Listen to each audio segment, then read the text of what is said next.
at that. Get you a little hump in this one. Felt the yell wouldn't be enough. Holy smokes, who are these guys? Who are these guys? San Diego Padres sweep the Milwaukee Brewers. Pat Murphy and his pancakes on to L.A., buddy. Go enjoy yourself. Pocket pancakes. I forgot about those. I watched his post game. Yeah, she's an interesting cat. He's a really, really, really interesting cat. And what a friggin' series that was. Padres playing great baseball right now. Excited about today. Got a lot to talk about. 3 of the best games you've seen all year. I mean, it just kills you. I mean, it just kills you watching these games. It felt like October yesterday at Petco Park. It was amazing. We will break every single part of that game down. I had to re-watch it on condensed this morning just because there was so much. There's so many moments in yesterday's, 2-1? 4-3. God bless. See, I told you. It's so many moments in that game that you just turn to and you're like, oh, yeah, we're losing. We're out. Oh, my God, we're back. Oh, no, we're out again. Oh, no, we're back. Oh, no, we won. Like, it was awesome. It was awesome. We are Ben and Woods. This is 97.3 The Fan. I'm Woodsy. Paul Reindel's our executive producer. Good morning, Paulie. Hey, how are you? I'm out of breath because I went and humped Ben. So I'm literally out of breath. Haven't exercised in a while. I haven't been feeling well. So I'm a little short on breath. I'm short. I got to calm down. Look at my heart rate. Oh, my God. 75. That's not bad. Ben Higgins, your friendly neighborhood sports anchor, joins as well. How are you? I am great. That was, as you said, it felt like October yesterday. Awesome. Yeah, it was great. Really, even the atmosphere at Petco Park. I was down there pre-game. We were down at Tom's Watch Bar, which is right there at Gallagher Square, and doing our 10 News community huddle. But just the atmosphere. The place was packed. They did it during the game? It was pre-game, like 11:30 to 1.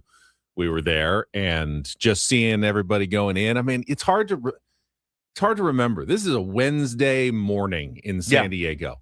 Like, school's back in for San Diego Unified and most of the districts, and yet still places jumping on a Wednesday morning against the Milwaukee Brewers. And then the game not only lives up to anything that you would hope it would be, but it's like a playoff feeling in the entire ballpark. It was very cool yesterday. Yeah, it looked incredible, man. Hey, shout out right here. GB in SD says, guys, I'm headed to work for my last day after 33 years at FedEx. Wow. Retirement is here. He's driving into his last day. He's listening to Ben and Woods. Congratulations, That's man. awesome. That's incredible. I hope they took care of you, pension and all that. I hope you don't end up like Tom Hanks at the end. He did stay. Well, he did just fine. I'm sure he got a huge payout. And I wouldn't say just fine. I mean, he did have to. He was fine. 4 years of. Well, yeah, but like it all came out in the wash. Like he's on that ranch, and there's that girl, and she's pretty hot, and she likes him, and he likes her. Would you go? He's got millions. Would you go through what Tom Hanks went through for said settlement? No, God, no. I couldn't. You couldn't. That'd be the funniest bit of all. I would make it. The self dental surgery forget it. Is one of the most uncomfortable things I've ever seen in movie history. Ever. It's unbelievable. The Rock, and it just still gives me the heaves. All right, yes, Simon, you make a good point. He does lose the love of his life. Yes. Everyone forgot about him. They threw in some Elvis CDs. He fell in love with a volleyball. He not fell in love. It was like his only friend. Yeah, I know. I mean, it's a tight relationship. He got the banging girl, his dentist. He got the girl on. Yeah. She's like, well, I guess he's gone. I'll just start sleeping with my dentist, which I would worry about. Dr. Spalding. I would worry about with my wife because she loves our dentist, Dr. Skeens. He's a stud. You've met him. Yeah, he's a G, dude. Right? He's a handsome guy. I go to Dr. Mizorowski. It's fine. Oh, yeah, exactly. Dr. Skeens lost a little velo on the fastball, though, as you guys know. Man, is Fryer Cryer doing a bit? Because I think it's just. I look forward to it every day. It's tradition. He pops up every day and he says, fire Stammen. Like Craig Stammen managed his ass off, I think. Yesterday was one where I think you can question a couple things, but you can do that you can do that with every game. It's possible Friar Crier believes he's keeping Craig Stammen on his toes, which is why the Padres are playing so well. Yeah. Feet to the fire bit. Craig sees it and is like, there he is. I guess I still haven't done enough. Can't let up today. I guess you guys will have your to win chance again tomorrow. Yeah. You'll have your chance. What? To hold his feet to the fire. Oh, yeah. We got Craiger on tomorrow. Excited to talk to him. 8:35. Thank you to SDCCU. It's not big bank banking. It's better. I want to start the program with a package that we got this morning. There's no anthrax in it, just so you know. I wanted to read it.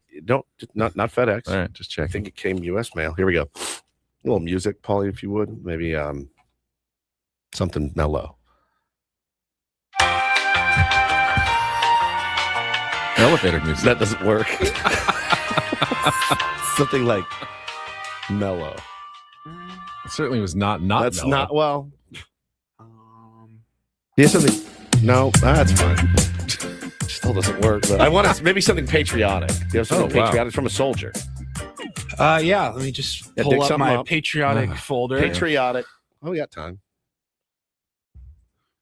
Well, I'm proud to be an American, where at least I know I'm free. Is this helping at all? There we go. All right. First of all, Ben Woods involved. First of all, wanted to thank you for the excellent show you put on every day, the countless hours of entertainment you've provided. I grew up in San Diego, been going to Padres games for as long as I can remember. Just returned from a deployment. And even though I couldn't watch any Padres games while I was away, I could always look forward to listening to you talk about our beloved Padres, the good and the bad. Needless to say, certain parts of the world are unstable at the moment. But at the end of the day, whenever I had some free time, I always had Ben Woods and Paul to help me stay connected to the Padres. Can't tell you how thankful I am to be able to listen to you gentlemen every day, how much your show helped me during my deployment. It gave me a chance to forget about work for a while and just be a Padres fan. I wanted to send a couple of gifts along. Woods and Paul, enjoy a couple packs of baseball cards, so I have no idea if they're good or not. I actually have a life and don't participate in card collecting, but hopefully you two pull something awesome. He wrote that? Yeah. Oh. I'm liking this guy already. Ben, I hope this book helps you avoid having to suffer in silence anymore, helps you manage your condition. My condition. Keep up the great work, fellas. Manny said it best. You are the voice of San Diego. Thank you again, and go Padres. And this is... You guys are the voice of San Diego. There's no name. No name. But it's thank you for your service, whoever you are. Should I give his address? It's from Louisville, Kentucky. Okay. Very, very sweet and kind. So, Paulie, here you go. Here's baseball cards. One for you. Oh, here's two for you. Baseball cards. And then this is baseball your book cards for Woods. For and your, what for your condition do I get? Read it out loud. How? Go ahead. Just read it. It's the title of a book. The subtitle is Advice, Meditations, and Wisdom for Men Who Have Too Much. And the title of the book is Read it. How to Live with a Huge Penis.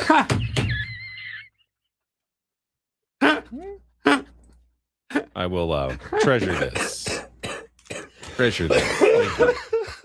It's true. It's a real book. Oh, man. It's a real book. I mean, this is a real... It's a real book. It's not a children's book, at least. Let me see it. Go ahead. You can read a chapter for us later, perhaps, on the air. All right. Yeah, let me on a okay, so the names of here's some chapters names. Ready? Well, the introduction, The Secret Shame. You are not alone. Huge penises in history. Dealing with discrimination. Unzipping. Coming out to your friends and family. Care and maintenance of your huge penis. Next chapter is sharing your pain. Sexual intercourse with a huge penis. The next one is big blessings. Then they actually put a daily affirmation journal in. Then there's the glossary. Any of those chapters tickle your fancy at all? Well, I can probably skip the unzipping coming out chapter now. That's true. We've already done that. Thank you for that. Here. Big blessing. Can I add a serious point to this discussion? It bothers me that our service members overseas can't watch their favorite baseball teams easily. Bothers me too. Shouldn't whatever branch you're in get some sort of deal with MLB.com where you can watch whatever you want. If you are serving our country and you're a fan of the Cardinals or the Twins or whatever, Can we not get them like streaming to their phones overseas where they can just watch any game that they want? Something. I know it's going to be at weird times and whatever, but sorry, you're blacked out, buddy. Come on, not going to work here. Let's lift the blackout restrictions for our members of the military so they can actually watch and follow their teams while they're on deployment and serving our country and putting their lives on the line. Is that way too much to ask Major League Baseball / United States Armed Forces that we can work something out? I don't think so. MLB TV, we can't get some sort of military partnership. That feels like an absolute no-brainer win-win-win situation for everybody to figure this out, to make sure that they can watch. And by the way, not just baseball. Let's make sure it's football, college football, hockey, basketball, whatever it is, that they can follow their favorite teams while they are on deployment. Pretty crazy. Don't have to come back. Hey, I missed this entire season while I was out 6 months on tour. No, you shouldn't have to miss a whole season. Now, I'll just read. I liked your rant there for the military. Okay. I did like the part in the letter. Here, Ben, I'd like to give you this card. You can have that one. It's a rookie card. Who is it? I believe he hit a home run yesterday. He did hit a home run yesterday. Dylan Beavers went deep. Deep. 1 sec. Still reading? Yeah. Okay. There was a part in there. This could be valuable, Paulie. Sure you want to give it up? It's all you, man. Thanks for your beavers. Looking at the daily affirmation part of How to Live with a Huge Penis by Dr. Richard Jacob and Reverend Owen Thomas. My Reverend. It says REV. Okay. My positive penis thought for the day, and then it has lines that you can write, and then the next person I plan to share my secret with is blank, because I am not a freak, because hey, I thought of another advantage to having a huge penis. Let me tell you about it. Here's a drawing of my penis to make someone happy. That's part of that. The next time someone makes fun of my penis, I'm going to say, the next time I feel like harming my penis, I won't, because oh my God. Oh my goodness gracious. My penis reminds me of the following celebrities. Can't say that word. Some other huge things that God made are, this is great. So there you go. That's it. Thank you. Expect a full report. Oh, Paulie. Put this right on the bookshelf. Up front. Yes. Living room, right? You better take that home, dude. Maybe coffee table book. You better take that home. Paul, did you get anything good in your pack? It's not your fault. That's not your fault. You didn't do anything wrong. I mean, the Dylan Beavers card. Dylan Beavers is pretty good. solid. Got a Look Mason at that. Miller. This guy's pretty good. So there's a Dylan Dingler and a Dylan Beavers in the American Dylan League. Dingler and Dylan Beavers. This is a Fernando Tatis. Oh, nice. Oh, that's a Shohei Ohtani. Like a shiny one.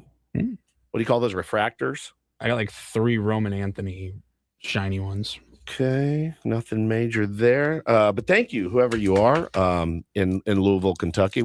Means the world to thank us. you. Certainly, and I love when we get nice packages from people. And talking about Ben's package on Nolan Arenado, Aaron Judge. Thank you for sending this stuff. It means a lot to us. But yeah, it's wild. You come in. Ben, I want a book report by Tuesday. Yeah, you come in after you come in for work, and there's a package waiting for you. You open it, and there's your book about a penis in it, and you didn't know that was coming today. It is pretty The book. humbling to think of someone serving overseas and listening to our show. It is very humbling, and it makes you feel like a huge turd.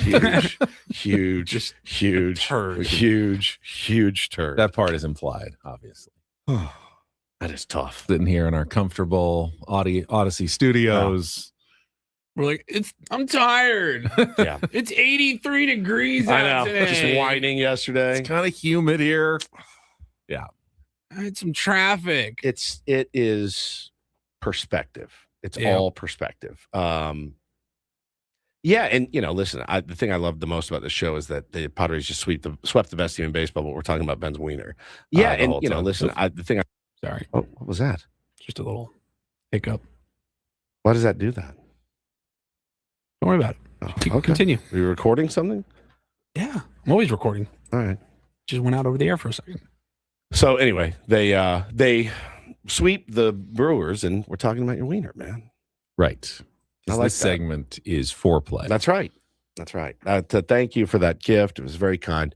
I had a long conversation last night with our beloved Adam Klug. Did you? Yeah, I did. And is he okay? He is. Yeah. He is.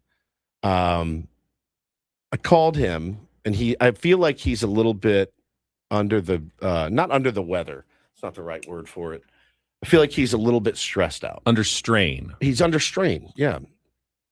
And I just wanted to tell him on the air that we appreciate you, we love you, and don't burden yourself so much with some of the minutia of this job, your job, our job, whatever it may be.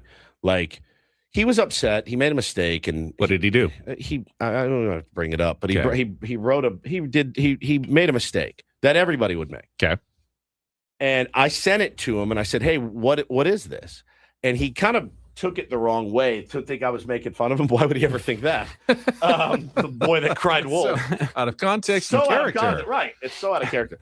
But I genuinely, it was a blog. And I said, buddy, why are you writing blogs in the year 2026 for our website, like 97.3 The Fan SD website? And he goes, well, it has to be fresh content. And I go, yeah, but you got 3 radio shows that do varying hours of content a day, but you're going to get 3 from us today, plus a roundtable, 4 mostly every other day. I said, why are you writing a blog though? Like, does anybody read blogs? Like, I know people read Substacks and stuff, but like a radio station game recap blog. And I said to him, and I go, I don't want to tell you your business, but I feel like your time could be better served elsewhere. Does that make sense?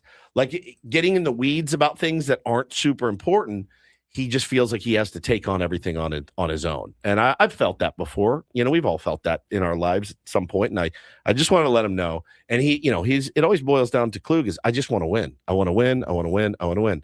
And I said, I appreciate that, because I do too.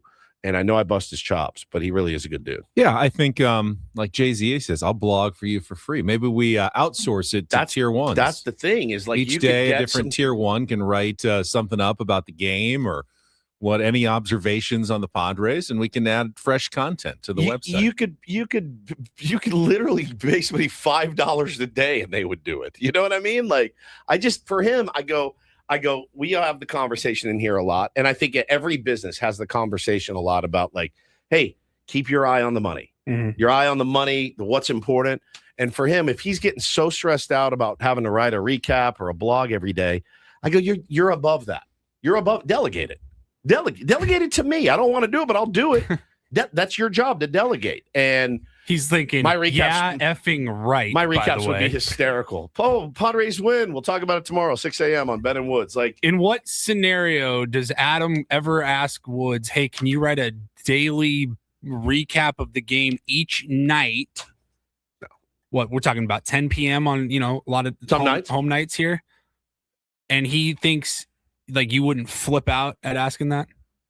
He's got to delegate it. He can't. It shouldn't be like Lee Iacocca wasn't in there, putting tires on rims. You know what I'm saying? Like, he had somebody to do that. I'm surrounded by these people in my life, though, that are like, they have to do everything themselves, and then they get upset about it when they do. But if you want something done right, that's the deal. You have to do it yourself. Yeah, but he made a mistake. He didn't do it right. So that's my point, is if it's overwhelming you so much, and I realize we don't have a massive budget, we got to pay Ben's salary. So you can't really outsource things. And I don't know. I felt bad for him. I did. And he was under the gun. He seemed a little stressed. I want to give him a public shout out. Yeah. Shout out to Adam. Did you guys talk about anything else yesterday at all? You and Adam? No, you didn't. We didn't broach Okay. Why do I always have? I'm always the one that has to bring up all the uncomfortable stuff with Adam. I'll bring it up. Go ahead. He's really only because Purple in our chat brought it up. So I'm going to put it on Purple. This is just a listener asking a question. Was it him using AI for that cringe Mount Rushmore post? So the answer to that is yes. The answer, I think this is what really made him mad. He posted the blog. Why do we think this post is AI? So if you can't see it, it's I said I wasn't going to rip him today. You guys have made liars out of me. We don't know. Adam, I'm not saying a question. I'm not saying a word. Listener asked a question. I feel like it's our duty on behalf of the station to respond. It's possible he actually carved the faces of 4 legendary Padres into the side of a mountain and then took a picture. But I'm guessing it's probably AI. It's a miniaturized version he did at his desk out of clay and a very fine-tooth comb. The list of the 4 Padres highest home run total hitters in franchise history. I think we all just have questions. I haven't said one thing. If it's bad, I swear to God, this is not planned. I have not. Blame Purple. I haven't said what I thought. Maybe I think it's great, Adam. Is that Adrian Gonzalez on the right? Just asking some questions. Why does he here. look evil? He does. He looks like a villain. Was that Manny looks evil? Look at Manny. They all kind of look like villains except for Fernando. Fernando looks fantastic. Yeah, Adrian Gonzalez looks like Bryce Harper. so here's the thing. And it was because Fernando passed Nate Colbert on the all-time home run, and it's got their totals underneath it. But here's the other thing. When you post that out of context, somebody might think, well, is that the Mount Rushmore of Padres? Why the hell isn't Tony Gwynn? Why isn't Trevor Hoffman? Well, you got the numbers underneath, obviously. 217, 164, 163, and 161. It's just the home run hitters. The home run hitters. Manny and Nate look like they will kill you, mess you up. I mean, they are ready. Gary goes, Bill Withers played for the Padres. Ain't no sunshine when she's gone. All right.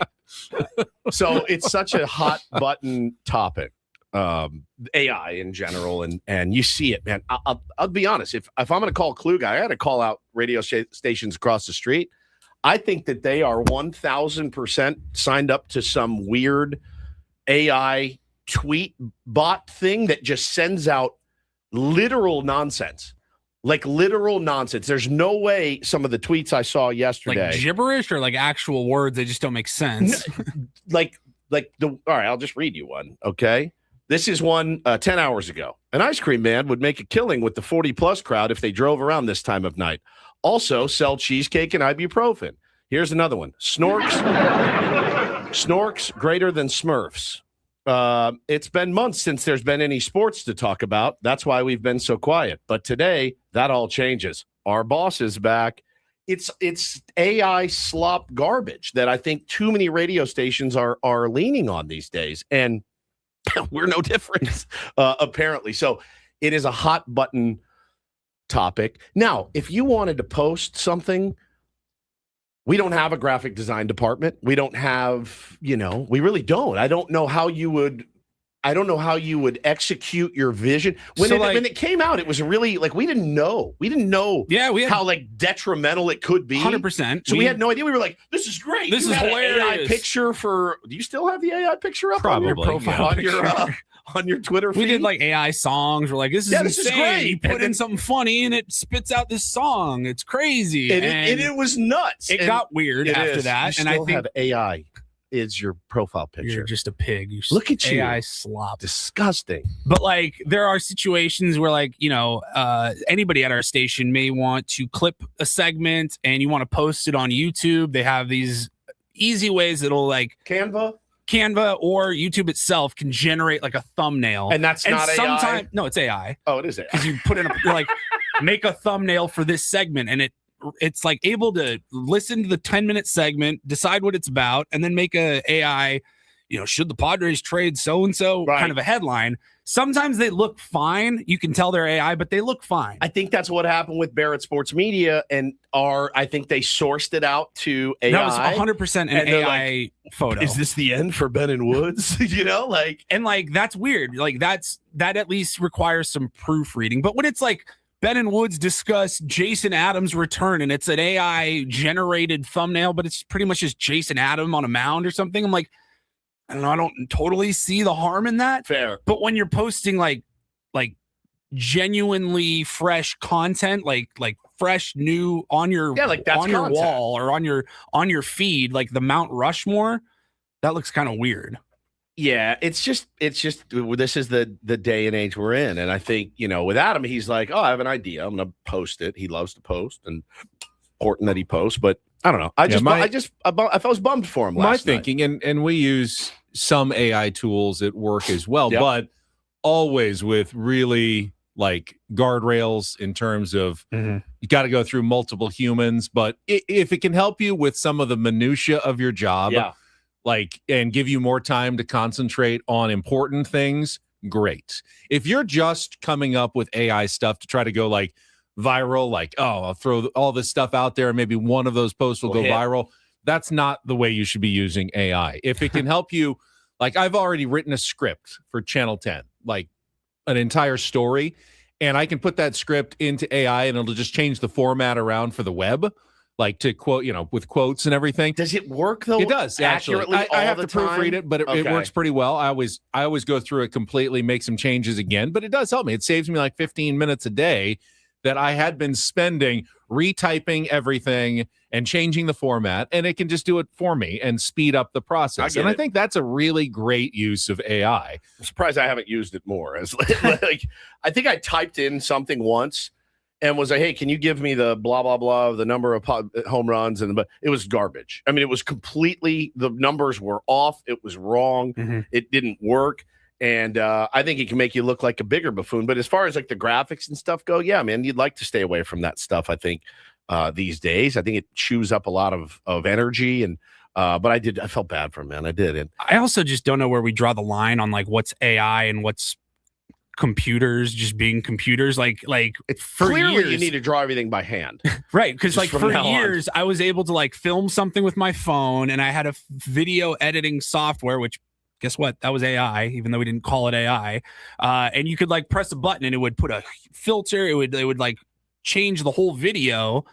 I'm like, I didn't do that like step by step, frame by frame. Like some software AI did that. Like it'd be funny. I just don't know where we draw the line. It'd be funny to now go back to your desk if you're Adam and try to hand draw the exact same thing on a piece of paper. Take a picture of it with your phone and then post it. Imagine what it would look like. So Adam, we love you. Thank you for all your hard work. And I feel like you can delegate. I'll take some off your plate. If you need something off your plate, all you have to do is ask. You know me. I'm willing to work on vacation, whatever you ask, buddy. I'm there for you. I bet there's no other radio show in the world that can go from Padres walk-off victory to how to live with a huge penis to a serious discussion of AI in the modern world. I agree. It's pretty amazing. All in one segment, not like one show or 1 week, all in one four-play segment. All right, we need to start talking about yesterday's amazing game. When we come back, quickly, we'll set the menu, but we'll get right into the highlights. If you haven't heard the radio calls of yesterday's game, Jesse, as always, killed it. Fantastic job. You will hear all of the highlights of one of the thrillers of the season. All coming up next. It's Ben and Woods. We are live from the Bill House Studios. We know how on San Diego's #1 sports station, 97.3 The Fan. Well, when I do invite people over to my house, they're usually, the only people that come in my home really are Bo's friends, Taylor's friends. Like Ben's never been inside. Paulie might have been inside maybe once to like grab some equipment. Yeah. But if you guys ever did come over, just know that you're going to get the best water that you can have, right? I want them to have the best of everything. You can find cheap water filters everywhere and anywhere. Eco Water SoCal is in a league of their own. Saw the Eco Water SoCal truck in the neighborhood, made me very happy. Customer service is legendary. The products are the gold standard. So they'll come in, they'll take the time to customize a system perfectly for your home. The professional installation team is second to none, and they'll treat you like family. And I've never had an issue with mine, never, and it's been years. And honest to God, I hear me talking about it. It's not BS. I couldn't live without it at this point. Don't gamble with the fly-by-night operations. You get what you pay for. Invest in the master craftsmen. They've been doing this right for a century. 760-350-3338, 760-350-3338, or go to ecowatersocal.com. Let them know Woodsy sent you. Not everything in life should be hard, especially your water. Keeping it soft since 1925.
Hey, player, this is all yours.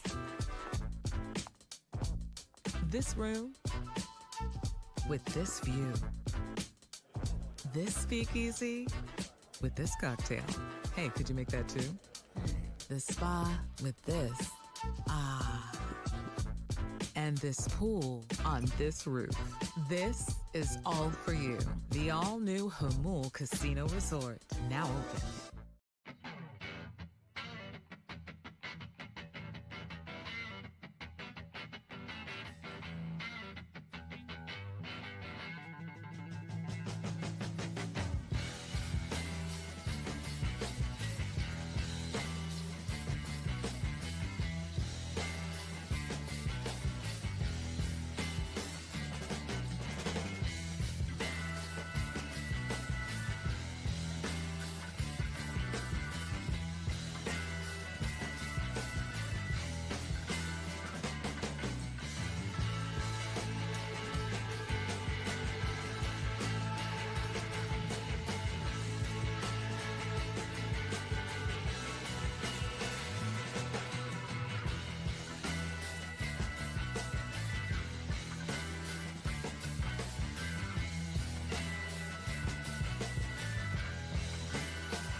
Hey, player, this is all yours.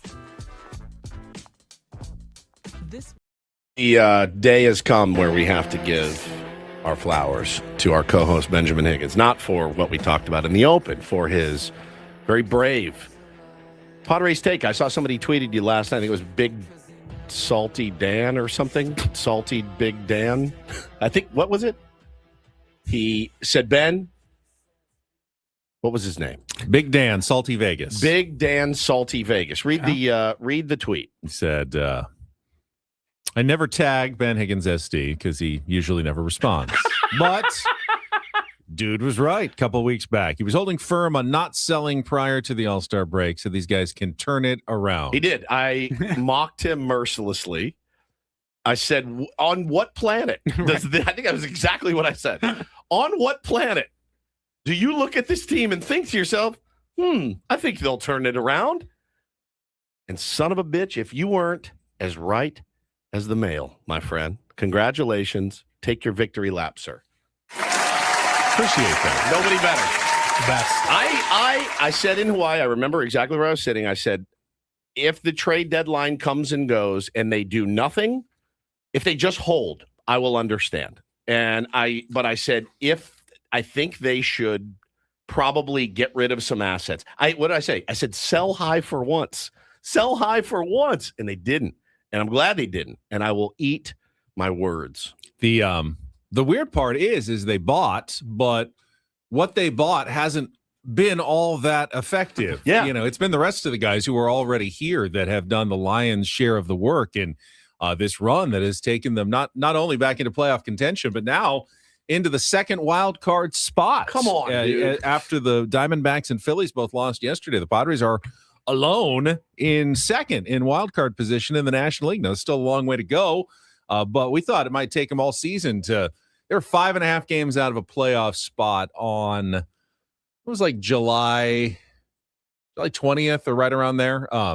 We thought, okay, this is probably too far to overcome, but here they already are. We're not even midway through August, and the Padres are back. I can tell you what day. Was it July 10th? Sometime like right before the All-Star break, maybe. There were July 10th. I'll just pick the 5.5 games, I feel, out of a playoff spot. Whatever before they went on that run before the All-Star break. That particular day, July 10th, they were 46-48. They had a 9% chance, according to Fangraphs, of making the playoffs, and we were just like, this is how do you buy with that team? That's right. Oh, and again, they'd been atrocious, really, offensively up until that point. Yeah, the numbers were the numbers. It wasn't an opinion. It was, this is the worst offense in the big leagues, period, the end. And when they came out of the second half and stubbed their toe out of the second half, it's like, okay, they're showing you exactly who they are. And save for a good run really early where there was a lot of walk-offs. Look, they're still getting it done late. Period. Mm-hmm. Like they're still getting the job done late, but it feels different. It feels different. And the reason that it feels different is because the guys whose paychecks are the most are the guys that are getting it done and have gotten it done for these last couple of weeks. And that's when your eyes open and you go, oh, wow. We always knew the bullpen could get you outs and they're nasty, but you saw the starting pitching. You went Herman Marquez and Walker Buehler and J.P. Sears and Matt Waldron at the time. Are you joking? You're joking. You guys want to buy right now? And man, couldn't have been more wrong. Don't know what's going to happen. Have no idea. But man, you watch those 3 games against Milwaukee. I think it resurrected a lot of believers and brought a lot of faith back to the Friar faithful this week. I started to watch that series and I go, why not us? You know what I mean? Yeah, dude, 100%. Why not us? And to be fair, Milwaukee did not play their best series, and the Padres got a couple of breaks, but that's usually what it takes in the playoffs as well. Those are the kind of games you will see in a best-of-7 series, like a National League Championship series, if you had to face the Brewers. They're probably going to come down one-run games in the last 2 or 3 innings. Who gets the key hit? Whose bullpen can, prevent that last run from scoring in extra innings? Hold that runner at third with less than 2 outs with a strikeout, as Adrian Morejon did, even after giving up a run there in the top of the 11th. That's what happens. We're going to go through all of the highlights coming up here in just a second in our Padres wrap-up. Bennett Woods is brought to you by David P. Shapiro, criminal defense attorneys helping good people regain control of their future when charged with a crime since 2010. Visit davidpshapirolaw.com. 7 o'clock hour features Don't Do This in our MLB Reach Around as we take a look around the rest of the league. And then at 8 o'clock, Real or Fake at 8:20, chance to win some tickets to see Zach Top at Pechanga Arena. And then Smart Baseball with Eno Saris from The Athletic at 8:35. Leading right into our Epic Wings, Epic Padres Roundtable, commercial-free from 9 to 10 with our special guest today, Brian Lawrence. Yes. Yeah. Love B-Law. You've gotten to know B-Law a little bit. Yeah, very much. I don't know him that well. He's awesome. I'm looking forward to it, though. He has such an easygoing personality. He's not a hardo at all. Like, he doesn't ever make you feel dumb, like about mild-mannered. Mild-mannered. We talk pitching. Doesn't get too hot one way or the other. Talked pitching with him before. I've talked youth sports with him before. He's got great perspective on all that stuff. He is just a great, great dude. I texted him last night, told him how excited I was to have him. He's fired up too. So he's one of those guys, like, if I'm out or you're out, he should just come fill in. He's great. Adam's on a run of booking former Padres opening day starters as our roundtable guest. Last week it was Tim Stauffer. That's right. This week it is Brian Lawrence. And next week I hear Julius Chassin is coming in. That would be incredible. Tyson Ross. Yep. Might still be. Woody Williams. Wait, Tyson Ross is coming to camp He's going to this fantasy year. camp. Yes. Yeah, You can get him in. There you go. Edinson Volquez available. Give me perhaps. Give me Clayton Richard, Clay Dick. Yeah, that's find all of them. All right, let's get to our Padres wrap up, though. All the highlights of what some people are saying was the best game of the season. I'll let you make your own opinions, but I definitely heard that take a few times. Coming up next year with Ben and Woods on 97.3 The Fan. From the 97.3 The Fan Traffic Center, here's your latest traffic update. No problems through North County, southbound on the 15 through Escondido and San Diego. You're in good shape all the way to the 5. Joey Vlasny with Odyssey, San Diego traffic. Traffic brought to you by Park 101 in Carlsbad. Watch our boys take on Cleveland this weekend. San Diego baseball lives at Park 101. Watch our boys take on Cleveland while enjoying game day specials like $5 Estrella Jalisco's, $10 bats, $6 Wells, plus green tea and screwball all game long. Big screens, big fun. Park 101, downtown Carlsbad.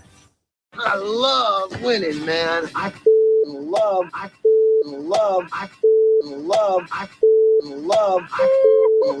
winning. You hear what I'm saying? It's like better than losing. Are you ready? How did things play out in yesterday's game? I liked last night's game. It's time for the Padres wrap up with Ben and Woods. You guys are the voice of San Diego. Brought to you by Hamul Casino Resort. Hey, player, the rooftop pool's open. Day passes are available, and the spa is calling your name. Hamul Casino Resort, the players' place. Is Gary Sanchez. He swings at the first pitch, hammers it to left field, way back and gone. Just under the first balcony of the Western Metal Building. And Gary Sanchez, who loved to hit home runs in the Padre uniform, hits one here, his 10th of the season, and the Brewers go up 1-0 in the second. Terang swings, hits it on the ground. That's through the left side of the base hit. Ortiz rounding third on his way. Merrill bobbles it. Now it gets behind him. The run is scored. Terang's rounding second. He's going to get all the way over to third base. And the Brewers lead it 2-0. And Xander gets a hanging breaking ball, hits it in the air, deep to left field, way, way, way back, and gone. A home run. Xander Bogaerts gets loose, his 10th of the year. And the Pods are on the board. It's 2-1 here in the third. Here is pitch 9 to Cronenworth. And Jake swings, bounces it to first. Bowers off the line, has it, race to the bag. Not in time. Fernando coming home. He'll score. The game is tied. Tatis never stopped running, and Bowers, the first baseman, couldn't beat Cronenworth to first. By the time he looked home, Fernando was there. There will be no challenge. It's 2-2. Home will deliver, and this pitch hit hard and fair up the third baseline. That's going to roll into the left field corner. They're going to score easily as Rengifo digs it out, sends it in. And how about Gary Sanchez? An RBI double here in the 11th. As the Brewers go back ahead, it's 3-2. Jackson swings, lines it to right field. Lara going back, still going back, jumps up, makes the catch. Cronenworth will tag and score to tie it, but Lara with a great play in right to force Song back to first base. Either way, 3-3 here in the 11th. He swings, lines it into right field, a base hit. Lara charging, has the great arm. Here's the throw to the plate. Sanchez is tagged, he's safe. Padres walk it off. Sanchez had to put the tag down on a throw that was slightly high. And Song got underneath the tag as Luis Camposano wins it. And in 11, the Padres complete the sweep 4-3. Great baseball game.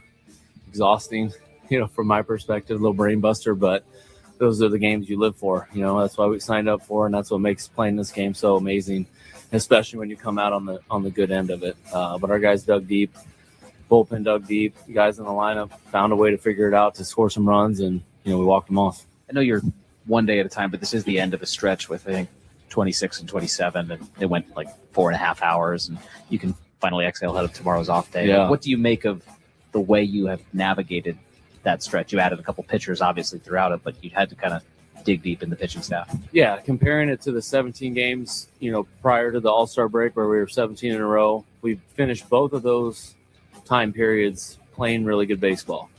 And we didn't succumb to the, man, we played so many in a row, we're tired, we're worn out. It's invigorated us, and it's showed us like we can handle about anything. And I think the struggles we had earlier in the year, probably helped us in these moments too. And then also the part of where we are in the standings. We really don't have the fortunate, we don't have the fortune to, take it easy. We've got to get after it. And the way that the players are responding to that, the way they're treating each other, the way they're caring about each other in the dugout, in the bullpen, in the clubhouse is a big reason why they've been able to energize themselves through this streak of a lot of games.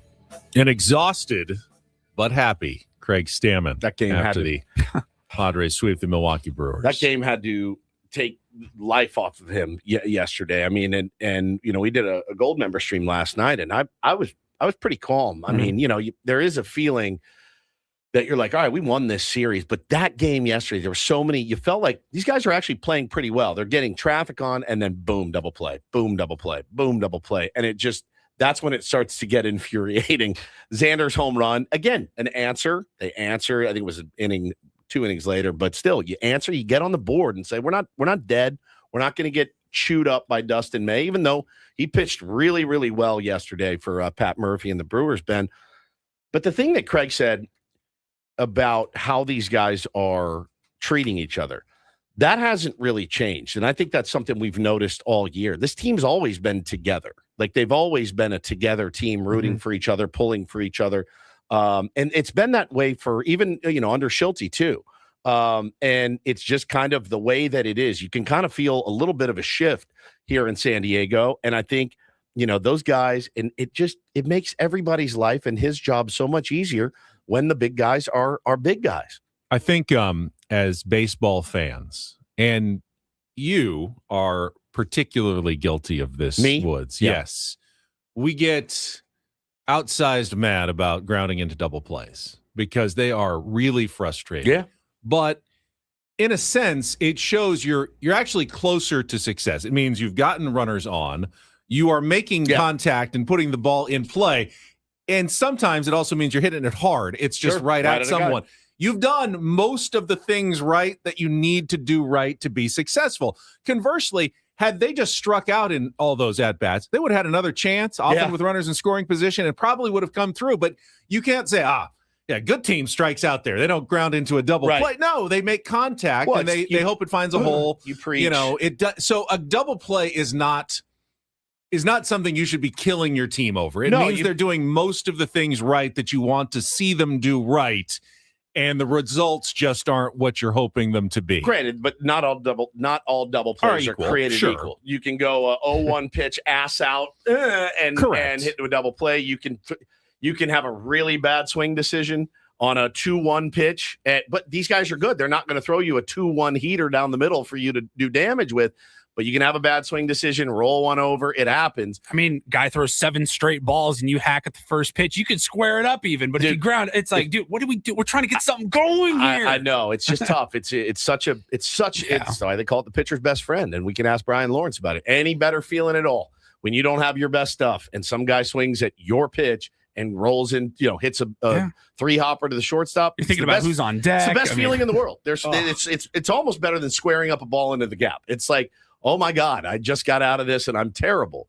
And, I think with this team, you preach, put it in play. Your whole, from the minute you're 4 or 5 years old, put it in play, good things happen, put it in play, good things happen.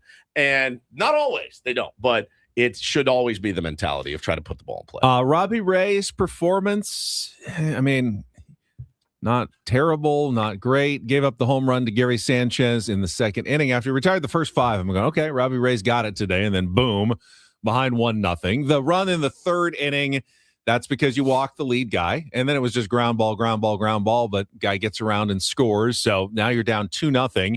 Get through 4, but you'd walked a couple more. And Craig Stammen decides, hey, I got a day off tomorrow.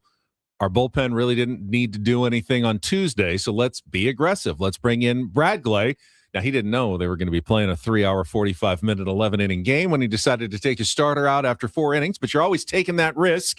But fortunately for the Padres, that risk paid off big time in the late innings. And we will talk about the 8th inning rally, really just vintage Fernando Tatis Jr. And Jake Cronenworth. The decision to leave Jake Cronenworth in. I want to talk about some of those decisions from Craig Stammen. You had a bone to pick, 1 or 2, perhaps. And we will hear the other calls, like the Spanish language call, the Milwaukee call of the walk-off, all coming up next year with Ben and Woods on 97.3 The Fan.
Baseball coverage on 97.3 The Fan is presented by Xfinity. Score the most reliable Wi-Fi, one price, 5 years guaranteed. Xfinity, imagine that. Now, you said after the game, even though the Padres won, that you questioned a couple of the choices made by manager Craig Stammen. We'll talk to him tomorrow if you want to discuss it further. But I think he'd probably have a good answer for it. Maybe he answered it after the game. I have no idea. But I need Fernando Tatis Jr. and Luis Camposano in that lineup yesterday, I think. And I don't know what the numbers were against Dustin May. And they both had huge impacts on the game. Both of them. Enormous impacts on the game. And you wonder, hey, maybe we didn't need 11. I don't know. I mean, look, I understand the rigors and grind of 162. I understand that you're going to have to give guys days off. Today's a day off. You have a day off today. So that's kind of what I thought. Like, I got to roll my best. I don't want to roll my Sunday lineup out there, if I don't have to. Now, I don't know. It's not the first time Craig's done this, by the way. They love to do the back-to-back, give you like 2 full days if they can off because it's so rare during the season. Yeah, and they're in a couple of gnarly stretches. It wasn't surprising to me. I understand it's totally fair, I think, to have that conversation and question it, but I wasn't surprised because we have seen that in the past with Manny and I think Fernando as well. Yeah, Simon, he could have DH'd. He says, "Oh, it's normal to take the day off after you get." Yeah, DH. Luis Camposano is the one of the best hitters we have right now. So throw him in there. Yeah. But you're screwed if you lose, if someone gets hurt and then you lose your DH. But you're throwing out good points to talk about when your team loses. But when they win, it's a win-win situation. Correct. I got to rest guys for most of the game, and I got the win. That's exactly what you're hoping for if you're Craig Stammen. Now, is it a risk? Sure, it's a risk. If this was a playoff game, is Fernando Tatis Jr. in the lineup? Yes, obviously. Yes, absolutely. Of course he is. When you look up at the scoreboard and you see that the Rockies have beaten the Diamondbacks, and you look up at the scoreboard and you see you can't do that though. What if they both won? Then you feel the same way. We can't lose because we'll lose a game. If you look at the scoreboard and they both won, you go, well, I got to play Fernando because if we lose, we fall a game back. Right. Or if they both lost, you go, well, we have an opportunity to gain a game. It doesn't matter. It matters. You play Fernando. That's what I'm saying. Every single day. When do you give him the day off? Today, on his day off. That's the day. So you're not giving any of your starters an actual game off the rest of the year, and not until this thing feels a little bit more firm. I think on August 12th, it's probably okay. That's what I'm saying. I think Craig Stammen would dispute that it is late enough in the season that he is now no longer giving guys days off. They still are going to need a couple of blows before we get to September 27th or whenever the last day of the regular season is. They're not playing every single one of those games. Manny's going to get another day off at some point. Maybe even Jackson Merrill will get a day off at some point. Commander Torrey agrees with you. He says, I'm being ridiculous. I need my best lineup. When I have a chance to sweep the best team in baseball, when the 2 teams above me have lost, I got to have my best lineup out there. I wouldn't say that's ridiculous. It's not ridiculous because you want to win every single game, but it doesn't matter if you've won the first 2 of the series. It doesn't matter if it's the best team in baseball. The only time that I would say you have to play your best lineup would be against like the Diamondbacks or the Phillies, like the teams you are now directly going up against for a playoff spot. And then, of course, you guys, those are worth like double. So I would say you tailor your lineup accordingly. Look, it all worked out. Fernando was saying, I just woke up and my shoulder was aching a little bit. This might be a good day to get a couple off if I can. You never know. You never ever know. They needed him, and he came through in the 8th inning. Now, I thought there was a very good argument to be made, and Adam Klug made it in our text thread during the game yesterday. In the 8th inning, Padres down 2-1, just hit into another double play that looked like it was going to short circuit an inning, but Fernando walks. And then Luis Rengifo works a really great at-bat to draw a walk as well. So first and second. And Jake Cronenworth is coming up, and they bring in Aaron Ashby, Andy Ashby's nephew, who's been really good for them all season. He's got 14 wins out of the bullpen. Lefty-lefty matchup. Now, you've already pinch hit for Freddie Fermin, so you know Luis Camposano is coming into the game. You can't avoid it at that point. He will be catching the top of the 9th inning. So why not use him, bat him there, Right. and then you can bring in Sungwon Song to play defense and go with the righty against lefty matchup. But Craig Stammen went with either his gut or he looked at the numbers, which were limited, but Jake had a 4-for-7 career average against Aaron Ashby. And, of course, Jake's put together some really good gutty at-bats lately, and he decided to stick with Jake Cronenworth in that situation. And ultimately, of course, it paid off. Not because Jake, hit a home run or even, hit a line drive. He put the ball in play in the right place and hustled hard. And, Ashby, being the left-hander, kind of falls off the wrong way off the mound and didn't get the right jump. I heard Chris Ello, one of his biggest pet peeves is when the pitcher doesn't get over and cover in time. But Jake did what he had to do. And Fernando, of course, did what we remember as like when he was a rookie, and it seemed like he was doing this every single day. Just like, how did he take that extra base? Where did he come from to score? I thought maybe Fernando was coming around when I was watching, because I was watching on TV at that point. And when Jake was safe, my first thought was, I wonder if Fernando went. Right. He's going on contact. And they switch the camera angle. He's already crossing home plate. I'm going, whoa, how did he get around there so quickly? Because he never hesitates. He just has that instinct, and it paid off big time. But you could say that, Campy might have been the right guy in that situation. But then, of course, if it doesn't work out, then Campy, even if it does, Campy's not there to hit the game winner in the bottom of the 11th because he's in a different spot in the lineup. 100%. I mean, that's it. It worked out so well. It worked out so well for the Padres yesterday. That feeling that every move you're making right now seems to be the right decision, because in a results-based business, you got the result that you wanted. You do open yourself up to a little criticism if you're not able to win that game, but at the end of the day, they did. They won it. It was really a spectacular game. I watched a little bit of Pat Murphy's post game, and he talked about Ashby in particular. And they asked him about it. The reporter said, "So what happened with Ashby?" And he looked at the camera, and he goes, "He's done it about 5 times." Ooh. He said, "We've talked about it." He goes, "It always comes at a critical time." He had a smile on his face. He goes, "But it always seems to come at a really critical time when he's late getting to the bag." And he's like, "That's something we got to clean up." He goes, "Also, Bowers has to dive. He's got to dive for the bag. He has to dive to that bag to make that play. If he looks up and Ashby's not there, and we didn't do it." So the game goes obviously into the 10th inning. Well, first let's go with the 9th. Bottom of the 9th, Padres have a chance to win it with Merrill doubling on second base. Jace Bowen up, hits the grounder down the line in left. Dives, gets past the third baseman, and I'm thinking, the Padres just won the game. Foul ball. They show the replay. I don't know. I know that the angles, there's never going to be a perfect angle. You're never going to see it. But you could clearly see the shadow of the baseball in fair territory. Oh, yeah.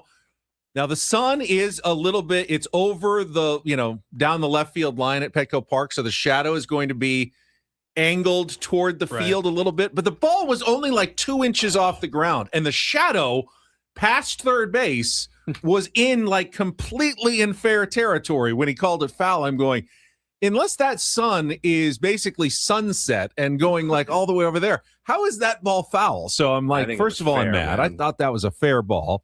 And then Bowen hits a line drive, which 99 times out of 100 is probably a base hit, because they know the game is over if they get a hit. The center fielder is playing shallow, gets that great jump, and what was his name? Garrett Mitchell makes a unbelievable sliding grab to preserve the game and send it to extra innings. Top of the 10th, Campy throws out Terang at third. Pat Murphy had to be tearing his hair out of that one. Ends up, Morehone gets out of that inning. Padres then have a chance to get the runner home from second, and a lot of frustration in the bottom of the 10th is against a very good closer in Trevor McGill, who is in the game. But Xander pops out. They intentionally walk Tatis, probably smart. Rengifo pops out, and Cronenworth flies out. So you don't get that run home. Feels like a real missed opportunity, especially when Gary Sanchez doubles to start the top of the 11th inning off Adrian Morejon. And this was another hidden key aspect of this game. You're not done down 3-2. You give up that run, the one run, you're still good. You've got your chance in the bottom. But if they get another one, you're in a lot of trouble. And all of a sudden, there's runners, second and third, one out, he gets a strikeout, 2 outs, a walk, and then 3 strikeouts. To leave that runner at third base and keep it a 3-2 game with what he went through, really some of the best work we've seen from Adrian Morejon all season. Imagine him being in New York right now, and we have Will Warren instead of Adrian Morejon. Holy smokes, which was a fake report anyway from Bob Nightingale. But what do you say about this bullpen? What about Mason Miller? Like, no command, no problem. No command, no problem. You're still done. You're still not doing anything against Mason Miller with no command. If you go up against Mason Miller, there's really no winning, because if he has command, you have no chance. Correct. If he doesn't have command, you don't even want to go up there. Yeah, you also have no chance. You want me to face this guy and he's not with pinpoint control at the moment? No, thank you. I'll just go back to the dugout. Great point here, J-Dog. Sungmoon Song, put some respect on that guy. Okay, so now we get to the bottom of the 11th, and Manny hits the grounder. Nice job of Crony. Was it Crony advancing to third? Because that's a tough play. That's like, it was right in front of him, but he broke quickly and made him make the decision. He went to first. France gets hit by a pitch. Decision by Craig Stammen. Obviously, the pinch run was a smart one there with Sungmoon Song. Looked like, I thought Jackson Merrill had won the game on that line drive to right. Lara, the right fielder, makes another sensational catch, but it does tie the game on the sacrifice fly. But now you got runner at first and 2 outs. So probably need 2 more hits to win this game, but Sungmoon Song steals second. And then, of course, Luis Camposano comes through with the game winner, and Paulie's got some of the other calls. We already heard Jesse's call of the walk-off. We haven't done this in a minute. Paulie, what do we got for some walk-off calls here today? Let's go Jesse one more time. We'll start there. If you missed it in our Padres wrap-up, Jesse Agler on the call. Oh, that's radio. Luis swings, lines it into right field, a base hit. Lara charging, has the great arm. Here's the throw to the plate. Sanchez is tagged. He's safe. Padres walk it off. Sanchez had to put the tag down on a throw that was slightly high, and Song got underneath the tag as Luis Camposano wins it. And in 11, the Padres complete the sweep 4-3. What was so great in my mind about that call, and it's so hard to do because it's all happening really fast, and it's an exciting moment. Jesse took the time just quickly to tell you that the right fielder, Lara, has a great arm. Yeah. And so this is going to be a play. This is not an easy score. Correct. For Sungmoon Song. And he was shallow because obviously he knows a single might win it. So he's got a very good chance of throwing out Sungmoon Song. Luis swings, lines it into right field, a base hit. Lara charging, has the great arm. Here's the throw to the plate. Sanchez is tagged. He's safe. I can't tell you how really good that play-by-play is right there, and how hard that is to do. So props to Jesse Agler for that. That was amazing. All right, what else do we have? Let's go to TV. Don Orsillo and Mark Grant. Camposano into right field. Base hit. Here comes Song. Lara's throw will be late. Padres walk it off. Camposano to right. Oh. No one does now that genuine excitement better than Don. He just can get into those calls like no one else. Does he get up and he's got to get up and stand up, sort of, kind of get into it? Yeah, I think so. Mud's standing because you can hear him. He's in the background. Come on, kid! Yeah. Come on, kid! So good. So good. All right, what else we will got? go to, I took the Brewers television call instead of the tough radio. Week for them. Yeah, no kidding. Camposano base hit right field. Lara has it. Here's the throw home. It is on the line. Save.